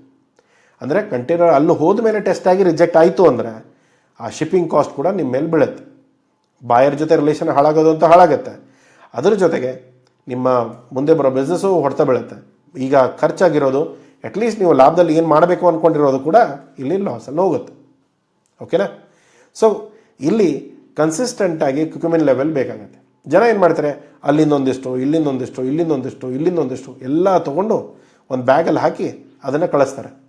ಕ್ಯುಕ್ಯುಮಿನ್ ಲೆವೆಲ್ 2ದಿಂದ 5 ಹೇಳಿರ್ತೇವೆ, ಬಟ್ ನಾರ್ಮಲಿ ಅದು 2.2 ಇರುತ್ತೆ. ಸೊ ಅಕ್ಸೆಪ್ಟೇಬಲ್ ಇರುತ್ತೆ. ಅಟ್ಲೀಸ್ಟ್ 1% ಹೋಯಿತು ಅಂದರೆ ಹಾಳಾಗೋಗುತ್ತೆ ಆರ್ಡರ್. ಸೊ ಅದನ್ನು ಕೂಡ ನೀವು ನೋಡ್ಕೋಬೇಕು. ಸೊ ಇಲ್ಲಿ ಸೀಸನಲ್ ಫ್ಲಕ್ಚುಯೇಷನ್ಸ್ ಇರುತ್ತೆ, ಅದನ್ನೆಲ್ಲ ಆಫ್ ಸೀಸನ್ ಯಾವುದು, ಹಾರ್ವೆಸ್ಟ್ ಸೀಸನ್ ಯಾವುದು, ಅದನ್ನೆಲ್ಲ ನೋಡ್ಕೊಳ್ಳಿ. ಮೆಟೀರಿಯಲ್ಗಳ ಸ್ಟಾಕ್ ಮಾಡ್ಕೊಂಡ್ರೆ ಏನು ಸಮಸ್ಯೆಗಳು ಬರುತ್ತೆ ಅದನ್ನು ನೋಡ್ಕೊಳ್ಳಿ, ಪ್ಲ್ಯಾನ್ ಮಾಡ್ಕೊಳ್ಳಿ. ಸೊ ರೆಗ್ಯುಲೇಟರಿ ಚಾಲೆಂಜಸ್ ಏನು, ಇಲ್ಲಿ US FDA ಸ್ಟ್ರಿಕ್ಟಾಗಿ ಚೆಕ್ ಮಾಡ್ಕೊಳ್ಳಿ. ಅವರ ಕಂಟ್ಯಾಮಿನೇಷನ್ ಇರ್ಬೋದು, ಲೆಡ್ ಇರ್ಬೋದು, ಪ್ರಿಸರ್ವೇಟಿವ್ಸ್ ಇರ್ಬೋದು, ಅಥವಾ ಅಡಲ್ಟ್ರೇಷನ್ ಇರ್ಬೋದು, ಯಾವ ಲೆವೆಲಿಗೆ ಅಲೋ ಮಾಡ್ತಾರೆ ಅಲ್ಲಿವರೆಗೂ ನೋಡ್ಕೊಳ್ಳಿ. ಇನ್ನೊಂದು ಬಂದು ರೆಸಿಡ್ಯೂಸ್ ಇರುತ್ತೆ, ಲಿಮಿಟ್ಸ್ ಇರುತ್ತೆ ಪ್ರತಿಯೊಂದಕ್ಕೂ. ಯಾವಾಗ ಪರ್ಮಿಸಿಬಲ್ ಲಿಮಿಟ್ಗಿಂತಲೂ ಮೇಲೆ ಅಥವಾ ಕೆಳಗಡೆ ಹೋಯಿತು ಅಂದರೆ ನಿಮಗೆ ಬಿಸ್ನೆಸ್ಸಲ್ಲಿ ಪೆಟ್ಟು ಬೀಳುತ್ತೆ. ಏನು ಹೇಳ್ತೇವೆ ಪರ್ಮಿಸಿಬಲ್ ಲಿಮಿಟ್ಸ್ ಅಂತಂದರೆ, ನಾರ್ಮಲಿ ಯಾವುದೇ ಲಿಮಿಟಲ್ಲೂ ಕೂಡ ಪ್ಲಸ್ ಓ ಮೈನಸ್ 5% ಅಂತ ಹೇಳ್ತಾರೆ. 5% ಮೇಲೆ ಅಥವಾ 5% ಕೆಳಗಡೆ, ಅಥವಾ ಪ್ಲಸ್ ಓ ಮೈನಸ್ 1% ಅಂತ ಹೇಳ್ತಾರೆ. ಸೊ ಮಾಯಿಶ್ಚರ್ ಲೆವೆಲ್ 1% ಮೇಲೆ ಕೆಳಗೆ ಇದ್ದರೂ ಕೂಡ ನಡೆಯುತ್ತೆ. ಸೊ ಆ ಪರ್ಮಿಸಿಬಲ್ ಲಿಮಿಟಲ್ಲಿ ಇದ್ದರೆ ಮಾತ್ರ ನಡೆಯುತ್ತೆ. ಇಲ್ಲದೆ ಹೋದರೆ ಕಂಟೈನರ್ ರಿಜೆಕ್ಟ್ ಆಗುತ್ತೆ, ಮೆಟೀರಿಯಲ್ಗಳನ್ನ ಸಮುದ್ರಕ್ಕೆ ಹಾಕ್ತಾರೆ, ನಿಮ್ಮ ದುಡ್ಡು ಹೋಯಿತು, ಬಾಯರಿಗೆ ಲಾಸ್ ಆಗುತ್ತೆ, ಬಾಯರ್ ಕೊಟ್ಟಿರೋ ದುಡ್ಡು ವಾಪಸ್ ಕೊಡಬೇಕು, ಇಲ್ಲಾಂದರೆ ಫ್ರೀಯಾಗಿ ಇನ್ನೊಂದು ಶಿಪ್ಮೆಂಟ್ ಕಳಿಸ್ಕೊಡ್ಬೇಕಾಗತ್ತೆ. ಸೊ ಆರ್ಗ್ಯಾನಿಕ್ ಸರ್ಟಿಫಿಕೇಷನ್ ಇಲ್ಲಿ ಟೈಮ್ ಕನ್ಸ್ಯೂಮಿಂಗ್ ಆಗುತ್ತೆ, ಬಟ್ ಮಾಡ್ಬೋದು, ಸಮಸ್ಯೆಗಳಿಲ್ಲ. ಇಲ್ಲಿ ಮಾರ್ಕೆಟಿಂಗ್ ಚಾಲೆಂಜಸ್ ಬರೋದೇನು, ಕಾಂಪಿಟೇಟಿವ್ ಇದೆ. ಬೇಸಿಕ್ ರಾ ಮೆಟೀರಿಯಲ್ ನೀವು ಮಾಡ್ತಾ ಇದ್ದರೆ ತುಂಬ ಸಮಸ್ಯೆಗಳು ಬರುತ್ತೆ. ಇಂಡಿಯಾ ಇರ್ಬೋದು, ವಿಯೆಟ್ನಾಂ ಇರ್ಬೋದು, ಮಯನ್ಮಾರ್ ಇರ್ಬೋದು, ಇವರು ಆಲ್ರೆಡಿ ಟರ್ಮರಿಕ್ಗಳನ್ನ ಸಪ್ಲೈ ಮಾಡ್ತಾ ಇದ್ದಾರೆ. ಈಗ ನಮಗಿಂತ ಒಳ್ಳೆ ಗ್ರೇಡ್ ಕೂಡ ಅವ್ರ ಹತ್ರ ಇದೆ, ಅವ್ರಿಗಿಂತ ಕಡಿಮೆ ಗ್ರೇಡ್ ಕೂಡ ನಮ್ಮ ಹತ್ರ ಇದೆ. ಆದರೆ ಅವರಲ್ಲಿ ತುಂಬ ವಾಲ್ಯೂಮ್ ಇಲ್ಲ, ನಮ್ಮ ಹತ್ರ ತುಂಬ ವಾಲ್ಯೂಮ್ ಇದೆ. ಸೊ ಪ್ರೈಸಸ್ ನಮ್ಮ ಹತ್ರ ಚೆನ್ನಾಗಿ ಸಿಗುತ್ತೆ, ಕ್ವಾಲಿಟಿ ಚೆನ್ನಾಗಿ ಸಿಗುತ್ತೆ, ಕರೆಕ್ಟಾಗಿ ಆಪ್ರೇಷನ್ಸ್ಗಳನ್ನ ಮ್ಯಾನೇಜ್ ಮಾಡಿಕೊಂಡ್ರೆ ಏನೂ ಸಮಸ್ಯೆಗಳೇ ಇಲ್ಲ. ಓಕೆ, ಇಲ್ಲಿ ಪ್ರೈಸಸ್ಗಳನ್ನ ತೊಗೊಂಡೋಗಿ ನೀವು ಡೈರೆಕ್ಟ್ ಪುಷ್ ಮಾಡಿದರೆ ಲೋ ಪ್ರೈಸಸಲ್ಲಿ ಮಾರ್ಕೆಟ್ಗಳು ವರ್ಕ್ ಆಗುತ್ತೆ. ಆದರೆ ಬಾಯರ್ಗಳು ಕೇಳೋದೇನು ಯಾವಾಗಲೂ ಕೂಡ ನೀವು ಹೇಳೋದು ಒಂದು ₹5 ಹೇಳಿದರೆ ಅವರು ಮತ್ತೆ ಒಂದು ₹2 ಕಡಿಮೆ ಮಾಡಿಸ್ತಾರೆ. ಸೊ ಅದಕ್ಕೆ ನಾರ್ಮಲಿ ಅವರು ಲೋ ಪುಷ್ ಮಾಡೋದು ಅವ್ರ ಕೆಲಸ. ಓಕೆ, ಯಾರು ಕೂಡ ಹೆಚ್ಚಿಗೆ ದುಡ್ಡು ಕೊಟ್ಟು ಯಾರು ಪರ್ಚೇಸ್ ಮಾಡೋಕ್ಕೆ ಹೋಗಲ್ಲ. But end of the day ಒಂದು ವ್ಯಾಲ್ಯೂ ತೋರಿಸಿದ್ರೆ ಮೇ ಬಿ ಪರ್ಚೇಸ್ ಮಾಡೋಂಥ ಚಾನ್ಸಸ್ ಇರುತ್ತೆ. ಇಲ್ಲಿ ಬಿಲ್ಡ್ ಟ್ರಸ್ಟ್ ಮೇಲೆ ಕೆಲಸ ಮಾಡಿ. ಟ್ರಸ್ಟ್ ತುಂಬ ಇಂಪಾರ್ಟೆಂಟ್ ಇರುತ್ತೆ. ಯಾವುದೇ ಬಿಸ್ನೆಸ್ಗಳು ಸುಮ್ಮನೆ ಏನು ಬೇಕು ಬೇಡ ಅಂತ ಯಾರೂ ಕೆಲಸ ಮಾಡಲ್ಲ. ಎಲ್ಲವೂ ಕೂಡ ಒಂದು ರಿಲೇಷನ್ಸ್ ಇರುತ್ತೆ, ಒಂದು ಕಮಿಟ್ಮೆಂಟ್ ಇರುತ್ತೆ. ಅದರ ಅಕಾರ್ಡಿಂಗ್ಲಿ ಕೆಲಸಗಳಾಗುತ್ತೆ. ಅದನ್ನು ನೋಡ್ಕೊಂಡು ಪ್ಲ್ಯಾನ್ ಮಾಡ್ಕೊಳ್ಳಿ.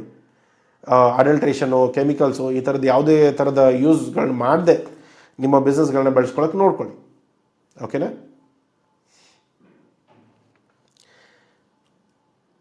ಇಲ್ಲಿ ಜನಕ್ಕಿರೋ ಫಸ್ಟ್ ಕ್ವೆಶನ್ ಏನು, ಸರ್ ಆರ್ಡರ್ ಹೇಗೆ ಸಿಗುತ್ತೆ, ಎಲ್ಲಿಂದ ತರೋದು ಆರ್ಡರು? ನಾರ್ಮಲಿ B2B ಪ್ಲ್ಯಾಟ್ಫಾರ್ಮ್ಸ್ಗಳಿಂದ ಸಿಗುತ್ತೆ. ಸೊ ಇವಾಗ ಅಲಿಬಾಬಾ ಇರ್ಬೋದು, ಇಂಡಿಯಾ ಮಾರ್ಟ್ ಇರ್ಬೋದು, ಗ್ಲೋಬಲ್ ಕೀ ಇರ್ಬೋದು, ಗೋ ಫಾರ್ ವರ್ಲ್ಡ್ ಇರ್ಬೋದು, ಇವರೆಲ್ಲ. ಸೊ ಇವಾಗ ತುಂಬ ಜನದ ಏನು ಸಮಸ್ಯೆ ಅಂತಂದರೆ, ಸರ್ ಯಾವುದ್ರಲ್ಲೂ ಲೀಡ್ ಸಿಗ್ತಾ ಇಲ್ಲ, ಅಥವಾ ಬಂದಿರೋ ಲೀಡ್ ಎಲ್ಲ ಫೇಕ್ ಇದೆ. ಇಲ್ಲಿ ನೋಡಿ, ಎಲ್ಲ ವೆಬ್ಸೈಟ್ಗಳು ನಾರ್ಮಲಿ ಕೆಲಸ ಮಾಡೋದು ಹೇಗೆ ಅಂತಂದರೆ, ಒಂದು 100 ಲೀಡ್ ಬಂದರೆ 150 ಜನಕ್ಕೆ ಕಳಿಸ್ತಾರೆ, ಸರ್ಕ್ಯುಲೇಟ್ ಮಾಡ್ತಾರೆ. ಅದರಲ್ಲಿ ಯಾರೋ ಒಂದಿಷ್ಟು ಜನ ಎಲ್ಲ ಹಿಡಿದಾಕೊಂಡ್ಮೇಲೆ ನಿಮಗೇನೋ ಸಿಕ್ಕಿರಲ್ಲ. ಸೊ ಹಾಗಾಗಿ ನೀವು ಆ ಒಪಿನಿಯನ್ ಹೇಳ್ತಾ ಇರ್ಬೋದು.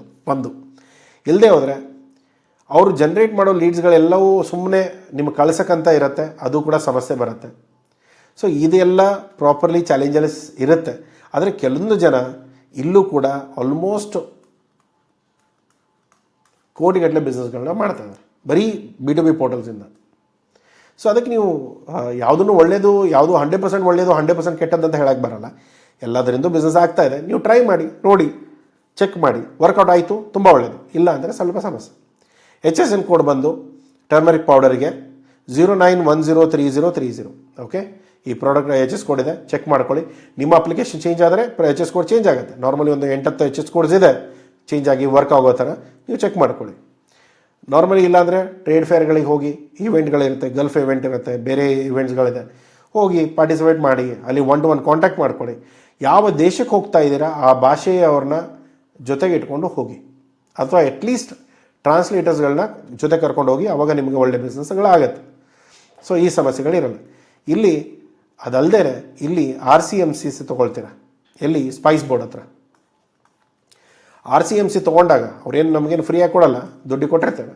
ದುಡ್ಡು ಕೊಟ್ಟಾಗ ಅವ್ರ ಹತ್ರ ಡೇಟಾ ಇರುತ್ತೆ. ಆ ಡೇಟಾಗಳನ್ನ ಇವಾಗ ದುಬೈಗೆ ಹೋಗೋದು, ಪ್ಯಾರಿಸ್ಗೆ ಹೋಗೋದು, ಜರ್ಮನಿಗೆ ಹೋಗೋದು ಸ್ವಲ್ಪ ಕಷ್ಟ, ಯಾಕೆಂದರೆ ನನ್ನ ಹತ್ರ ಅಷ್ಟು ದುಡ್ಡಿಲ್ಲ.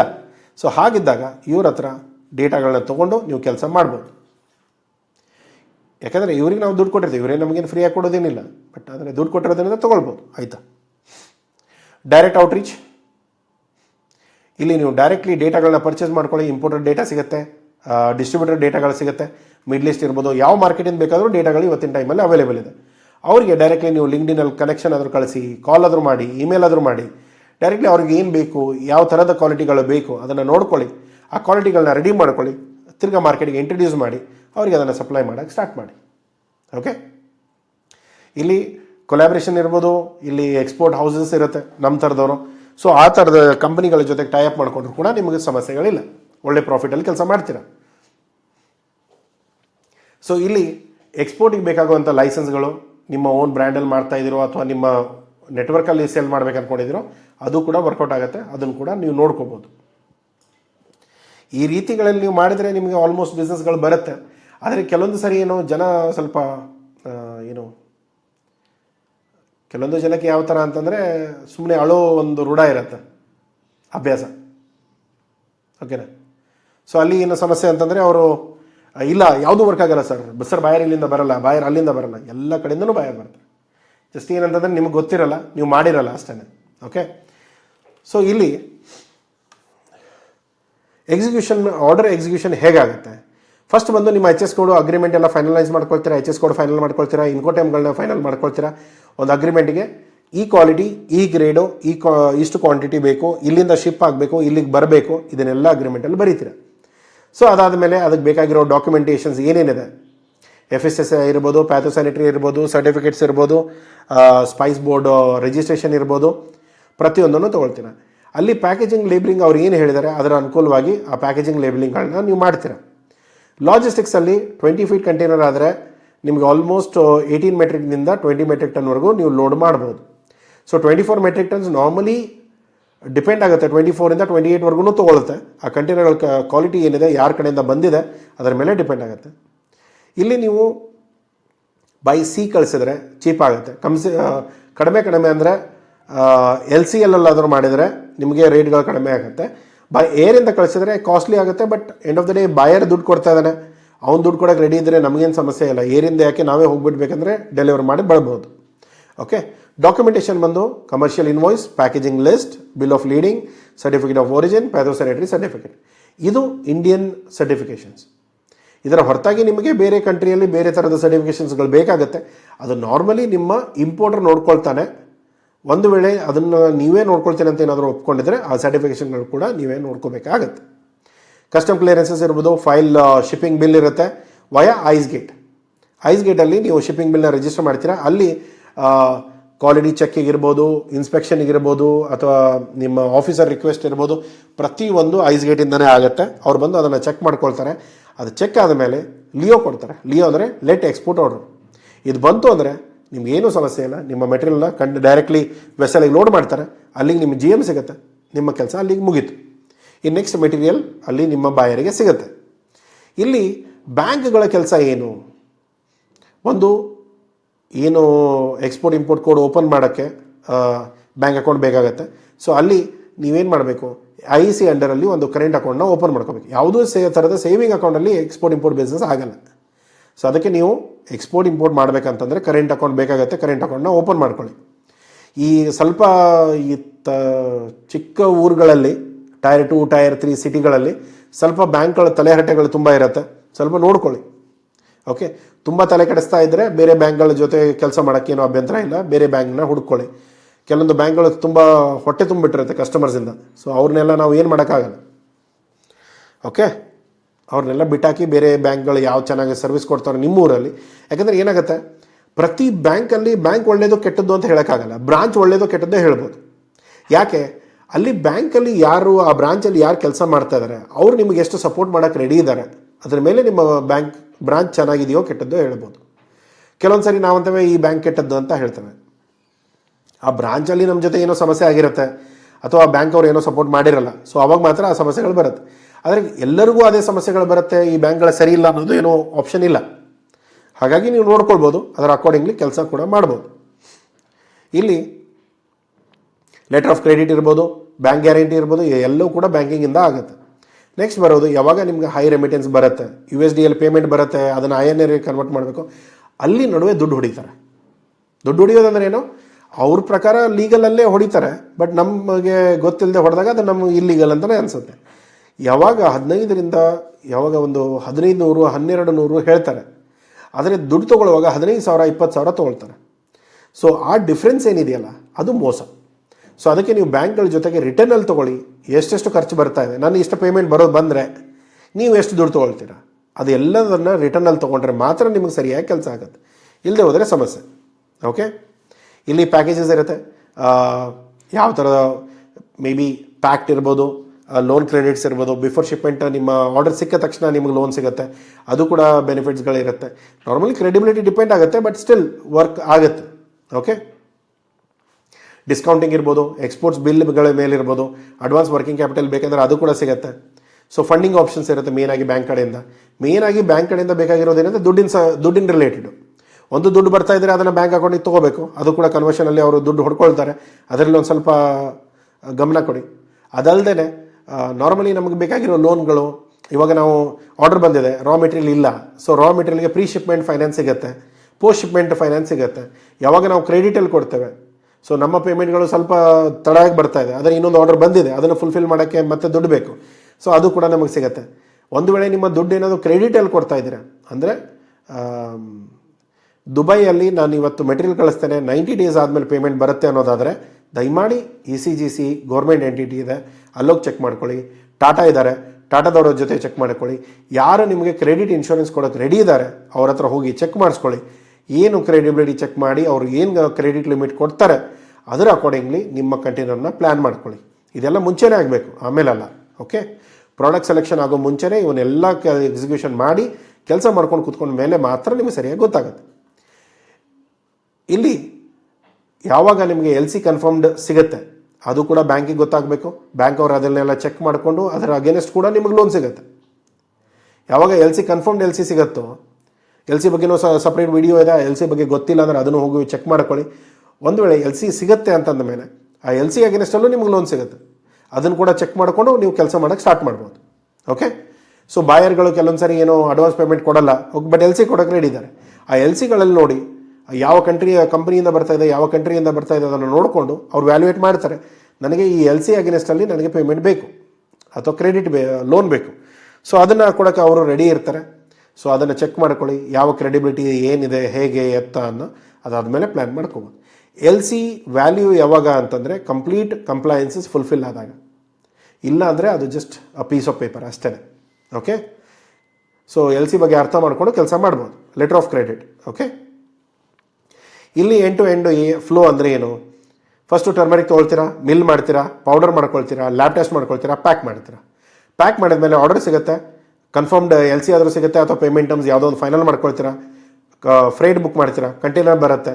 ಕಂಟೈನರ್ ಬಂದಾಗ ಎಲ್ಲ ಮೆಟೀರಿಯಲ್ಗಳನ್ನ ಲೋಡ್ ಮಾಡಿಸ್ತೀರಾ, ಅದ್ರ ಜೊತೆಗೆ ಡಾಕ್ಯುಮೆಂಟ್ಗಳನ್ನೆಲ್ಲ ಕೊಡ್ತೀರಾ, ಕಸ್ಟಮ್ ಕ್ಲಿಯರೆನ್ಸ್ ಆಗುತ್ತೆ, ಶಿಪ್ ಆಗುತ್ತೆ. ಬಾಯರ್ ಮೆಟೀರಿಯಲ್ ರಿಸೀವ್ ಮಾಡ್ಕೊಳ್ತಾನೆ, ಬ್ಯಾಂಕ್ ಕಡೆ ನಿಮ್ಮ ಪೇಮೆಂಟ್ಗಳು ಬಂದಿರುತ್ತೆ, ಅದನ್ನು ಔಟ್ ಕ್ಲೋಸ್ ಮಾಡ್ತೀರಾ, ಮತ್ತು ನೆಕ್ಸ್ಟ್ ಹೊಸ ಶಿಪ್ಮೆಂಟ್. ಓಕೆ, ಸೊ ಇಲ್ಲಿ ಬಾಟಮ್ ಲೈನಲ್ಲಿ ನಾನು ಹೇಳ್ತಾ ಇರೋದು ಟರ್ಮರಿಕ್ ಪೌಡರಿಗೆ ಏನು ಕತೆ. ಕಡಿಮೆ ಅಂದರೆ ಅಟ್ಲೀಸ್ಟ್ ಮಾರ್ಜಿನ್ 30 to 40% ಇನ್ ಬಲ್ಕಲ್ಲಿ ಸಿಗುತ್ತೆ. ಅದೇ ನೀವು ಬ್ರ್ಯಾಂಡೆಡಲ್ಲಿ ಮಾಡಿದರೆ 150 to 180% ನೀವು ಎಕ್ಸ್ಪೆಕ್ಟ್ ಮಾಡ್ಬೋದು. ಅದರಲ್ಲೂ ಕೂಡ ನಿಮ್ಮ ಮಾರ್ಕೆಟಿಂಗ್ ಖರ್ಚೆಲ್ಲ ಇರುತ್ತೆ, but end of the day ಈ ಗ್ರಾಸ್ ಪ್ರಾಫಿಟಲ್ಲಿ ಹೇಳ್ಬೋದು.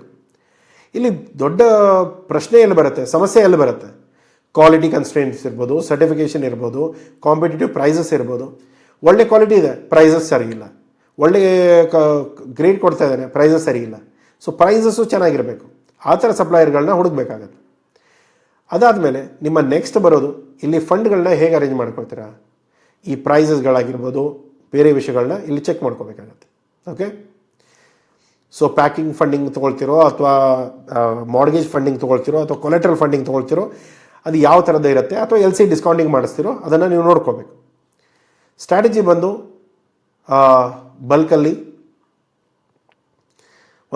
ಬಲ್ಕಲ್ಲಿ ಸ್ಟಾರ್ಟ್ ಮಾಡಿ, ಇಲ್ಲಿ ಒಂದ್ಸರಿ ಬಾಯರ್ಗಳ ನಂಬಿಕೆ ನಿಮ್ಮ ಮೇಲೆ ಬಂತು ಅಂದರೆ, ಒಳ್ಳೆ ಕ್ವಾಲಿಟಿ ಕೊಡ್ತಾ ಇದ್ದೀರಾ, ಗ್ರೇಡ್ ಕೊಡ್ತಾ ಇದ್ದೀರಾ, ನಿಮ್ಮ ಸಪ್ಲೈ ಚೇಂಜ್ ಮಾಡೋಕ್ಕೆ ಹೋಗಬೇಡಿ. ದುಡ್ಡಿನ ಆಸೆಗೆ ಬಿದ್ದು ₹1 ಹೆಚ್ಚಿಗೆ ಖರ್ಚಾದರೂ ಚಿಂತೆ ಇಲ್ಲ, ಒಳ್ಳೆ ಕ್ವಾಲಿಟಿ ಕೊಡೋ ಕೆಲಸ ಮಾಡಿ. ತುಂಬ ಜನ ಇಂಡಿಯಾದಲ್ಲೂ ಕೂಡ ಸಮಸ್ಯೆಗಳಿದೆ. ನಾವು ಬರೀ ಬಾಯರ್ಗಳು ಮೋಸ ಮಾಡಿ ಹೋಗ್ತಾರೆ ಆ ಥರ ಅಲ್ಲ. ಇಂಡಿಯಾದಲ್ಲಿ ಎಕ್ಸ್ಪೋರ್ಟರ್ಸ್ ಕೂಡ ತುಂಬ ಕ್ವಾಲಿಟಿಯಲ್ಲಿ ಪೆಟ್ಟು ತಿಂತಾರೆ. ಏನಂತಂದರೆ, ಈಗ ಒಬ್ಬರ ಸಪ್ಲೈಯರ್ ಕಡೆಯಿಂದ ಒಳ್ಳೆ ಮೆಟೀರಿಯಲ್ ಬರ್ತಾ ಇದೆ, ಇನ್ನೊಬ್ಬ ₹1 ಕಡಿಮೆ ಕೊಟ್ಟಿದ್ದಾನೆ, ಅವನ ಹತ್ರ ಹೋಗಿ ಲೋ ಗ್ರೇಡ್ ಪರ್ಚೇಸ್ ಮಾಡ್ತಾರೆ, ಅದನ್ನು ಎಕ್ಸ್ಪೋರ್ಟ್ ಮಾಡಿಕೊಂಡು ಕೆಲಸ ಹಾಳಾಗುತ್ತೆ. ಅದನ್ನು ಮಾಡ್ಕೊಳ್ಳೋಕೆ ಹೋಗಬೇಡಿ. ಇಲ್ಲಿ ನೀವು ಮಾಡಬೇಕಾಗಿರೋ ಫಸ್ಟ್ ಕೆಲಸ ಏನಂದರೆ, ಪ್ರೈವೇಟ್ ಲೇಬಲಿಂಗ್ ಮಾಡ್ತಾಯಿದ್ದೀರೋ, ಅಥವಾ ನಿಮ್ಮ ಲೇಬಲಲ್ಲಿ ಕಳಿಸ್ತಾ ಇದ್ದೀರೋ, ಅಥವಾ ಬಲ್ಕಲ್ಲಿ ಮಾಡ್ತಾ ಇದ್ದೀರೋ ಅದನ್ನು ನೋಡ್ಕೊಳ್ಳಿ. ಪ್ರೈಸಸ್ಗಳನ್ನ ಅದರ ಅನುಕೂಲವಾಗಿ ಕ್ಯಾಲ್ಕುಲೇಟ್ ಮಾಡ್ಕೊಳ್ಳಿ. ಸರ್ಟಿಫಿಕೇಟ್ಸ್ ಏನಿದೆ ಅದನ್ನು ಪ್ರಾಪರಾಗಿ ಚೆಕ್ ಮಾಡ್ಕೊಳ್ಳಿ. ಆರ್ಗ್ಯಾನಿಕ್ ಇರ್ಬೋದು, EU ಸರ್ಟಿಫಿಕೇಟ್ ಇರ್ಬೋದು, US FDA ಇರ್ಬೋದು, ಚೆಕ್ ಮಾಡ್ಕೊಳ್ಳಿ. ಅದನ್ನೆಲ್ಲ ಕೆಲಸ ಮಾಡ್ಕೊಳ್ಳಿ. ಓಕೆ, ಸೊ ಇಲ್ಲಿ ಬಂದು ಪ್ರೈಸ್ ಲಿಸ್ಟ್ ಇದೆ. ಸೊ ಪ್ರೈಸಸ್ ನಿಮಗೆ ಮ್ಯಾಚ್ ಆಗಲಿಲ್ಲ ಅಂತ ಹೇಳಿಬಿಟ್ಟು ನನ್ನ ಪ್ರೈಸಸ್ನ ತಪ್ಪಂತ ಹೇಳಬೇಡಿ. ನನ್ನ ಪ್ರೈಸಸ್ ನನಗಿದೆ, ನಿಮ್ಮ ಪ್ರೈಸಸ್ ನೀವು ವರ್ಕೌಟ್ ಮಾಡ್ಕೊಳ್ಳಿ, ಬಟ್ ಇದೇ ರೀತಿಯಲ್ಲಿ ವರ್ಕೌಟ್ ಮಾಡ್ಕೊಳ್ಳಿ ಅಷ್ಟೇ. ಸೊ ರಾ ಮೆಟೀರಿಯಲ್ ಎಷ್ಟಕ್ಕೆ ಸಿಕ್ತು? ₹109 ಸಿಕ್ಕಿದೆ. ಪ್ರೊಸೆಸಿಂಗು, ಗ್ರೇಡಿಂಗು ಎಲ್ಲ ಸೇರಿಬಿಟ್ಟು ₹10 ಹೋಗಿದೆ. ಪ್ಯಾಕೇಜಿಂಗ್ ಬಂದು ಒಂದು ₹6 ಖರ್ಚಾಗಿದೆ. ಇದೆಲ್ಲ ಪರ್ kg ಆಯಿತಾ? ಲೋಕಲ್ ಟ್ರಾನ್ಸ್ಪೋರ್ಟೇಷನು, ವೇರ್ ಹೌಸಿಂಗು, ಕಂಪ್ಲಯನ್ಸಸ್ ಮತ್ತು ಸರ್ಟಿಫಿಕೇಟು ಎಲ್ಲ ಸೇರಿಬಿಟ್ಟು ₹131 ನನಗೆ ಹತ್ತರ ಖರ್ಚು ಬಂದಿದೆ. ಅದೇ ನೀವು 18,000 kg ಒಂದು ಕಂಟೈನರಿಗೆ ಕಳಿಸುವಾಗ ಎಷ್ಟು ಖರ್ಚು ಬರುತ್ತೆ ಇಲ್ಲಿದೆ. ಓಕೆ, ಸೊ ಈಗ 23 ಲಕ್ಷ ನನ್ನ ಹತ್ರ ಬೇಕಾ? ಅದು ಬೇಕಾಗುತ್ತೆ. ನಾರ್ಮಲಿ ಅಡ್ವಾನ್ಸ್ ಪೇಮೆಂಟ್ ಬರದೇ ಹೋದರೆ ಇದೆಲ್ಲ ದುಡ್ಡು ನಿಮ್ಮ ಹತ್ರ ಇರುತ್ತೆ. LCಯಲ್ಲಿ ನೀವು ಡಿಸ್ಕೌಂಟಿಂಗ್ ತೊಗೊಳ್ಬೋದು, ಬಟ್ ಆದರೆ LC ಕೂಡ ನಿಮ್ಮ ಕಂಟೈನರ್ ಶಿಪ್ ಆಗಿ ಅವ್ರು ಕೇಳಿರೋ ಡಾಕ್ಯುಮೆಂಟ್ ಎಲ್ಲ ಸಬ್ಮಿಟ್ ಮಾಡಿದ ಮೇಲೆ ನಿಮಗೆ ದುಡ್ಡು ಬರುತ್ತೆ, ಮುಂಚೆ ಬರೋಲ್ಲ. ಸೊ ಹಾಗಾಗಿ ಸಮಸ್ಯೆಗಳಾಗುತ್ತೆ. ಸೊ ಇಲ್ಲಿ ಫ್ರೇಟ್ ಆ್ಯಂಡ್ ಇನ್ಶೂರೆನ್ಸ್ ಎಲ್ಲ ಸೇರಿಬಿಟ್ಟು ಒಂದು ₹21 ಫ್ರೇಟ್ ಇರುತ್ತೆ. ಅದು ಎಲ್ಲ ಬಾಯರ್ ಕೊಡ್ತಾರೆ, ನಿಮ್ಮ ಕೈಯಿಂದ ಏನು ಹಾಕೋದಿಲ್ಲ, ಬಟ್ ಆದರೂ ಕೂಡ ಖರ್ಚು ತಾನೆ. ಇನ್ಶೂರೆನ್ಸ್ ಬಂದು ಒಂದು ₹0.84. ಸೊ ಆಲ್ಮೋಸ್ಟ್ ಒಂದು ₹15,000 ಅಲ್ಲಿ ಬರುತ್ತೆ. ಸೊ ಇಲ್ಲಿ ನಿಮ್ಮ 23 ಇದ್ದದ್ದು ಇಲ್ಲಿ 27 ಆಗುತ್ತೆ. ಸೊ ಇಲ್ಲಿ ನಾವು ಚೆಕ್ ಮಾಡಬೇಕಾಗಿರೋದು ಏನಂದರೆ, ಪ್ರೈಸಸ್ ನಾವು ಎಷ್ಟಕ್ಕೆ ಸೇಲ್ ಮಾಡಿದ್ವಿ, ನಾವು ಎಷ್ಟಕ್ಕೆ ಮಾರಾಟ ಆಗುತ್ತೆ ಆ ರೇಟು, CIF ರೇಟ್ ಏನಿದೆ ಅದು ಗ್ರಾಸ್ ಪ್ರಾಫಿಟ್ ಖರ್ಚುಗಳಿಗೆಲ್ಲ ತೆಗೆದುಬಿಟ್ಟು ಸೊ ನಾವು ಮೈನಸ್ ಮಾಡಿದಾಗ ನಮ್ಮ ಹತ್ರ ಉಳಿದಿರೋ ದುಡ್ಡು ಇಷ್ಟು ಇರುತ್ತೆ. ಅದೇ ನೀವು ಮಾರ್ಜಿನಲ್ಲಿ ಕನ್ವರ್ಟ್ ಮಾಡಿದರೆ ಒಂದು 39%ವರೆಗೂ ಮಾರ್ಜಿನ್ಸ್ಗಳು ಬರುತ್ತೆ. ಓಕೆ, ವರ್ಕಿಂಗ್ ಕ್ಯಾಪಿಟಲ್ ಬಂದು 23ರಿಂದ 25 ಲಕ್ಷ ಮಿನಿಮಮ್ ಬೇಕಾಗತ್ತೆ. ರೆವಿನ್ಯೂ ಬಂದು ಒಂದು 45 ಲಕ್ಷ, ಪ್ರಾಫಿಟ್ ಅಲ್ಲ ಕಂಟೈನರ್ ರೆವಿನ್ಯೂ. ನೆಟ್ ಪ್ರಾಫಿಟ್ ಬಂದು 17ರಿಂದ 18 ಲಕ್ಷ. ಒಂದು ವೇಳೆ ನೀವು $3 per kg ಮಾರಿದರೆ ಪ್ರಾಫಿಟ್ ಮಾರ್ಜಿನ್ ಬಂದು 38%ವರೆಗೂ ಸಿಗುತ್ತೆ. ಸೊ ಇಷ್ಟೆಲ್ಲ ನೀವು ಕ್ಯಾಲ್ಕುಲೇಟ್ ಮಾಡಿ ನಿಮ್ಮ ಟರ್ಮರಿಕ್ ಪೌಡರ್ಗಳನ್ನ ಬಿಸ್ನೆಸ್ಗಳನ್ನ ಸೆಲೆಕ್ಟ್ ಮಾಡ್ಕೋಬೋದು. ಸೊ ಇಷ್ಟು ಮ್ಯಾಪ್ಗಳಲ್ಲಿ ತುಂಬ ಡೌಟ್ಸ್ಗಳಿರುತ್ತೆ, ತುಂಬ ಕನ್ಫ್ಯೂಷನ್ ಇರುತ್ತೆ. ಅದು ಏನೇ ಇದ್ದರೂ ಕೂಡ ಕಮೆಂಟ್ ಬಾಕ್ಸಲ್ಲಿ ಹಾಕಿ, ನಾನು ಉತ್ತರ ಕೊಡ್ತೇನೆ. ಇಲ್ಲದೆ ಹೋದರೆ ಕನ್ಸಲ್ಟೇಷನ್ ಬುಕ್ ಮಾಡ್ಬೋದು. ಈ ಡಾಕ್ಯುಮೆಂಟ್ ನಾನು ಏನಿಲ್ಲಿ ಯೂಸ್ ಮಾಡಿದ್ದೇನೆ ಅದನ್ನೇನಾದರೂ ನಿಮಗೆ ಪರ್ಚೇಸ್ ಮಾಡೋದಾದರೆ, ನಾನು ರೆಫರ್ ಮಾಡಿರೋ ಡಾಕ್ಯುಮೆಂಟ್ ನೀವು ಪರ್ಚೇಸ್ ಮಾಡೋದಾದರೆ ಇಲ್ಲಿ rohitdesai.in ಹೋಗಿ ಇಲ್ಲಿ ಡಿಜಿಟಲ್ ಪ್ರಾಡಕ್ಟ್ಸ್ ಮೇಲೆ ಕ್ಲಿಕ್ ಮಾಡಿ. ಇಲ್ಲಿ ನಿಮಗೆ ಟರ್ಮರಿಕ್ ನಾರ್ಮಲಿ ಎಲ್ಲ ವೀಡಿಯೋಸ್ಗಳಲ್ಲಿ ಏನು ಡಾಕ್ಯುಮೆಂಟ್ ಯೂಸ್ ಮಾಡಿರುತ್ತೆ ಅದನ್ನೆಲ್ಲ ಇಲ್ಲಿ ಅಪ್ಲೋಡ್ ಮಾಡಿರ್ತೇವೆ. ಬೇಕೆಂದರೆ ಹೋಗ್ಬಿಟ್ಟು ಪರ್ಚೇಸ್ ಮಾಡ್ಕೊಳ್ಳಿ. ಇಲ್ಲಿ ಬೈ ನಾವು ಮೇಲೆ ಕ್ಲಿಕ್ ಮಾಡಿ, ಅಕೌಂಟ್ ಲಾಗಿನ್ ಆಗಿಲ್ಲ ಅಂದರೆ ಲಾಗಿನ್ ಮಾಡ್ಕೊಳ್ಳಿ. ಪ್ರೊಸೆಸ್ ಮಾಡಿಕೊಂಡು ಈ ದುಡ್ಡು ಕೊಟ್ಟು ನೀವು ಅದನ್ನು ಡಾಕ್ಯುಮೆಂಟ್ನ ಪರ್ಚೇಸ್ ಮಾಡ್ಕೋಬೋದು. ಓಕೆನಾ? ಸಿಗೋಣ ಮುಂದಿನ ವೀಡಿಯೋದಲ್ಲಿ. ನಿಮ್ಗೆ ಏನಾದ್ರು ಡೌಟ್ಸ್ ಇದ್ದರೆ ಕಮೆಂಟ್ ಬಾಕ್ಸಲ್ಲಿ ಹಾಕಿ, ಸಬ್ಸ್ಕ್ರೈಬ್ ಮಾಡೋದು ಮರಿಬೇಡಿ. ಇದೇ ಥರ ನಾಲೆಜಬಲ್ ವೀಡಿಯೋಸ್, ಬಿಸ್ನೆಸ್ ಸ್ಟ್ರಾಟಜೀಸ್ ಬಗ್ಗೆ ಡಿಸ್ಕಸ್ ಮಾಡೋಣ. ನಿಮ್ಗೆ ಏನಾದರೂ ಡೌಟ್ ಇದ್ದರೆ ಅಥವಾ ನಿಮಗೆ ಬೇರೆ ಯಾವುದೋ ಪ್ರಾಡಕ್ಟ್ ಬಗ್ಗೆ ವಿಡಿಯೋ ಬೇಕಾಗಿದ್ದರೆ ಅದನ್ನು ಕೂಡ ಕಮೆಂಟ್ ಬಾಕ್ಸಲ್ಲಿ ಹಾಕಿ, ನಾನು ಅದ್ರ ಮೇಲೂ ಕೂಡ ವಿಡಿಯೋ ಮಾಡ್ತೇನೆ. ಸಿಗೋಣ ಮುಂದಿನ ವೀಡಿಯೋದಲ್ಲಿ. ಟಿಲ್ ದೆನ್ ಟೇಕ್ ಕೇರ್, ಬಾಯ್.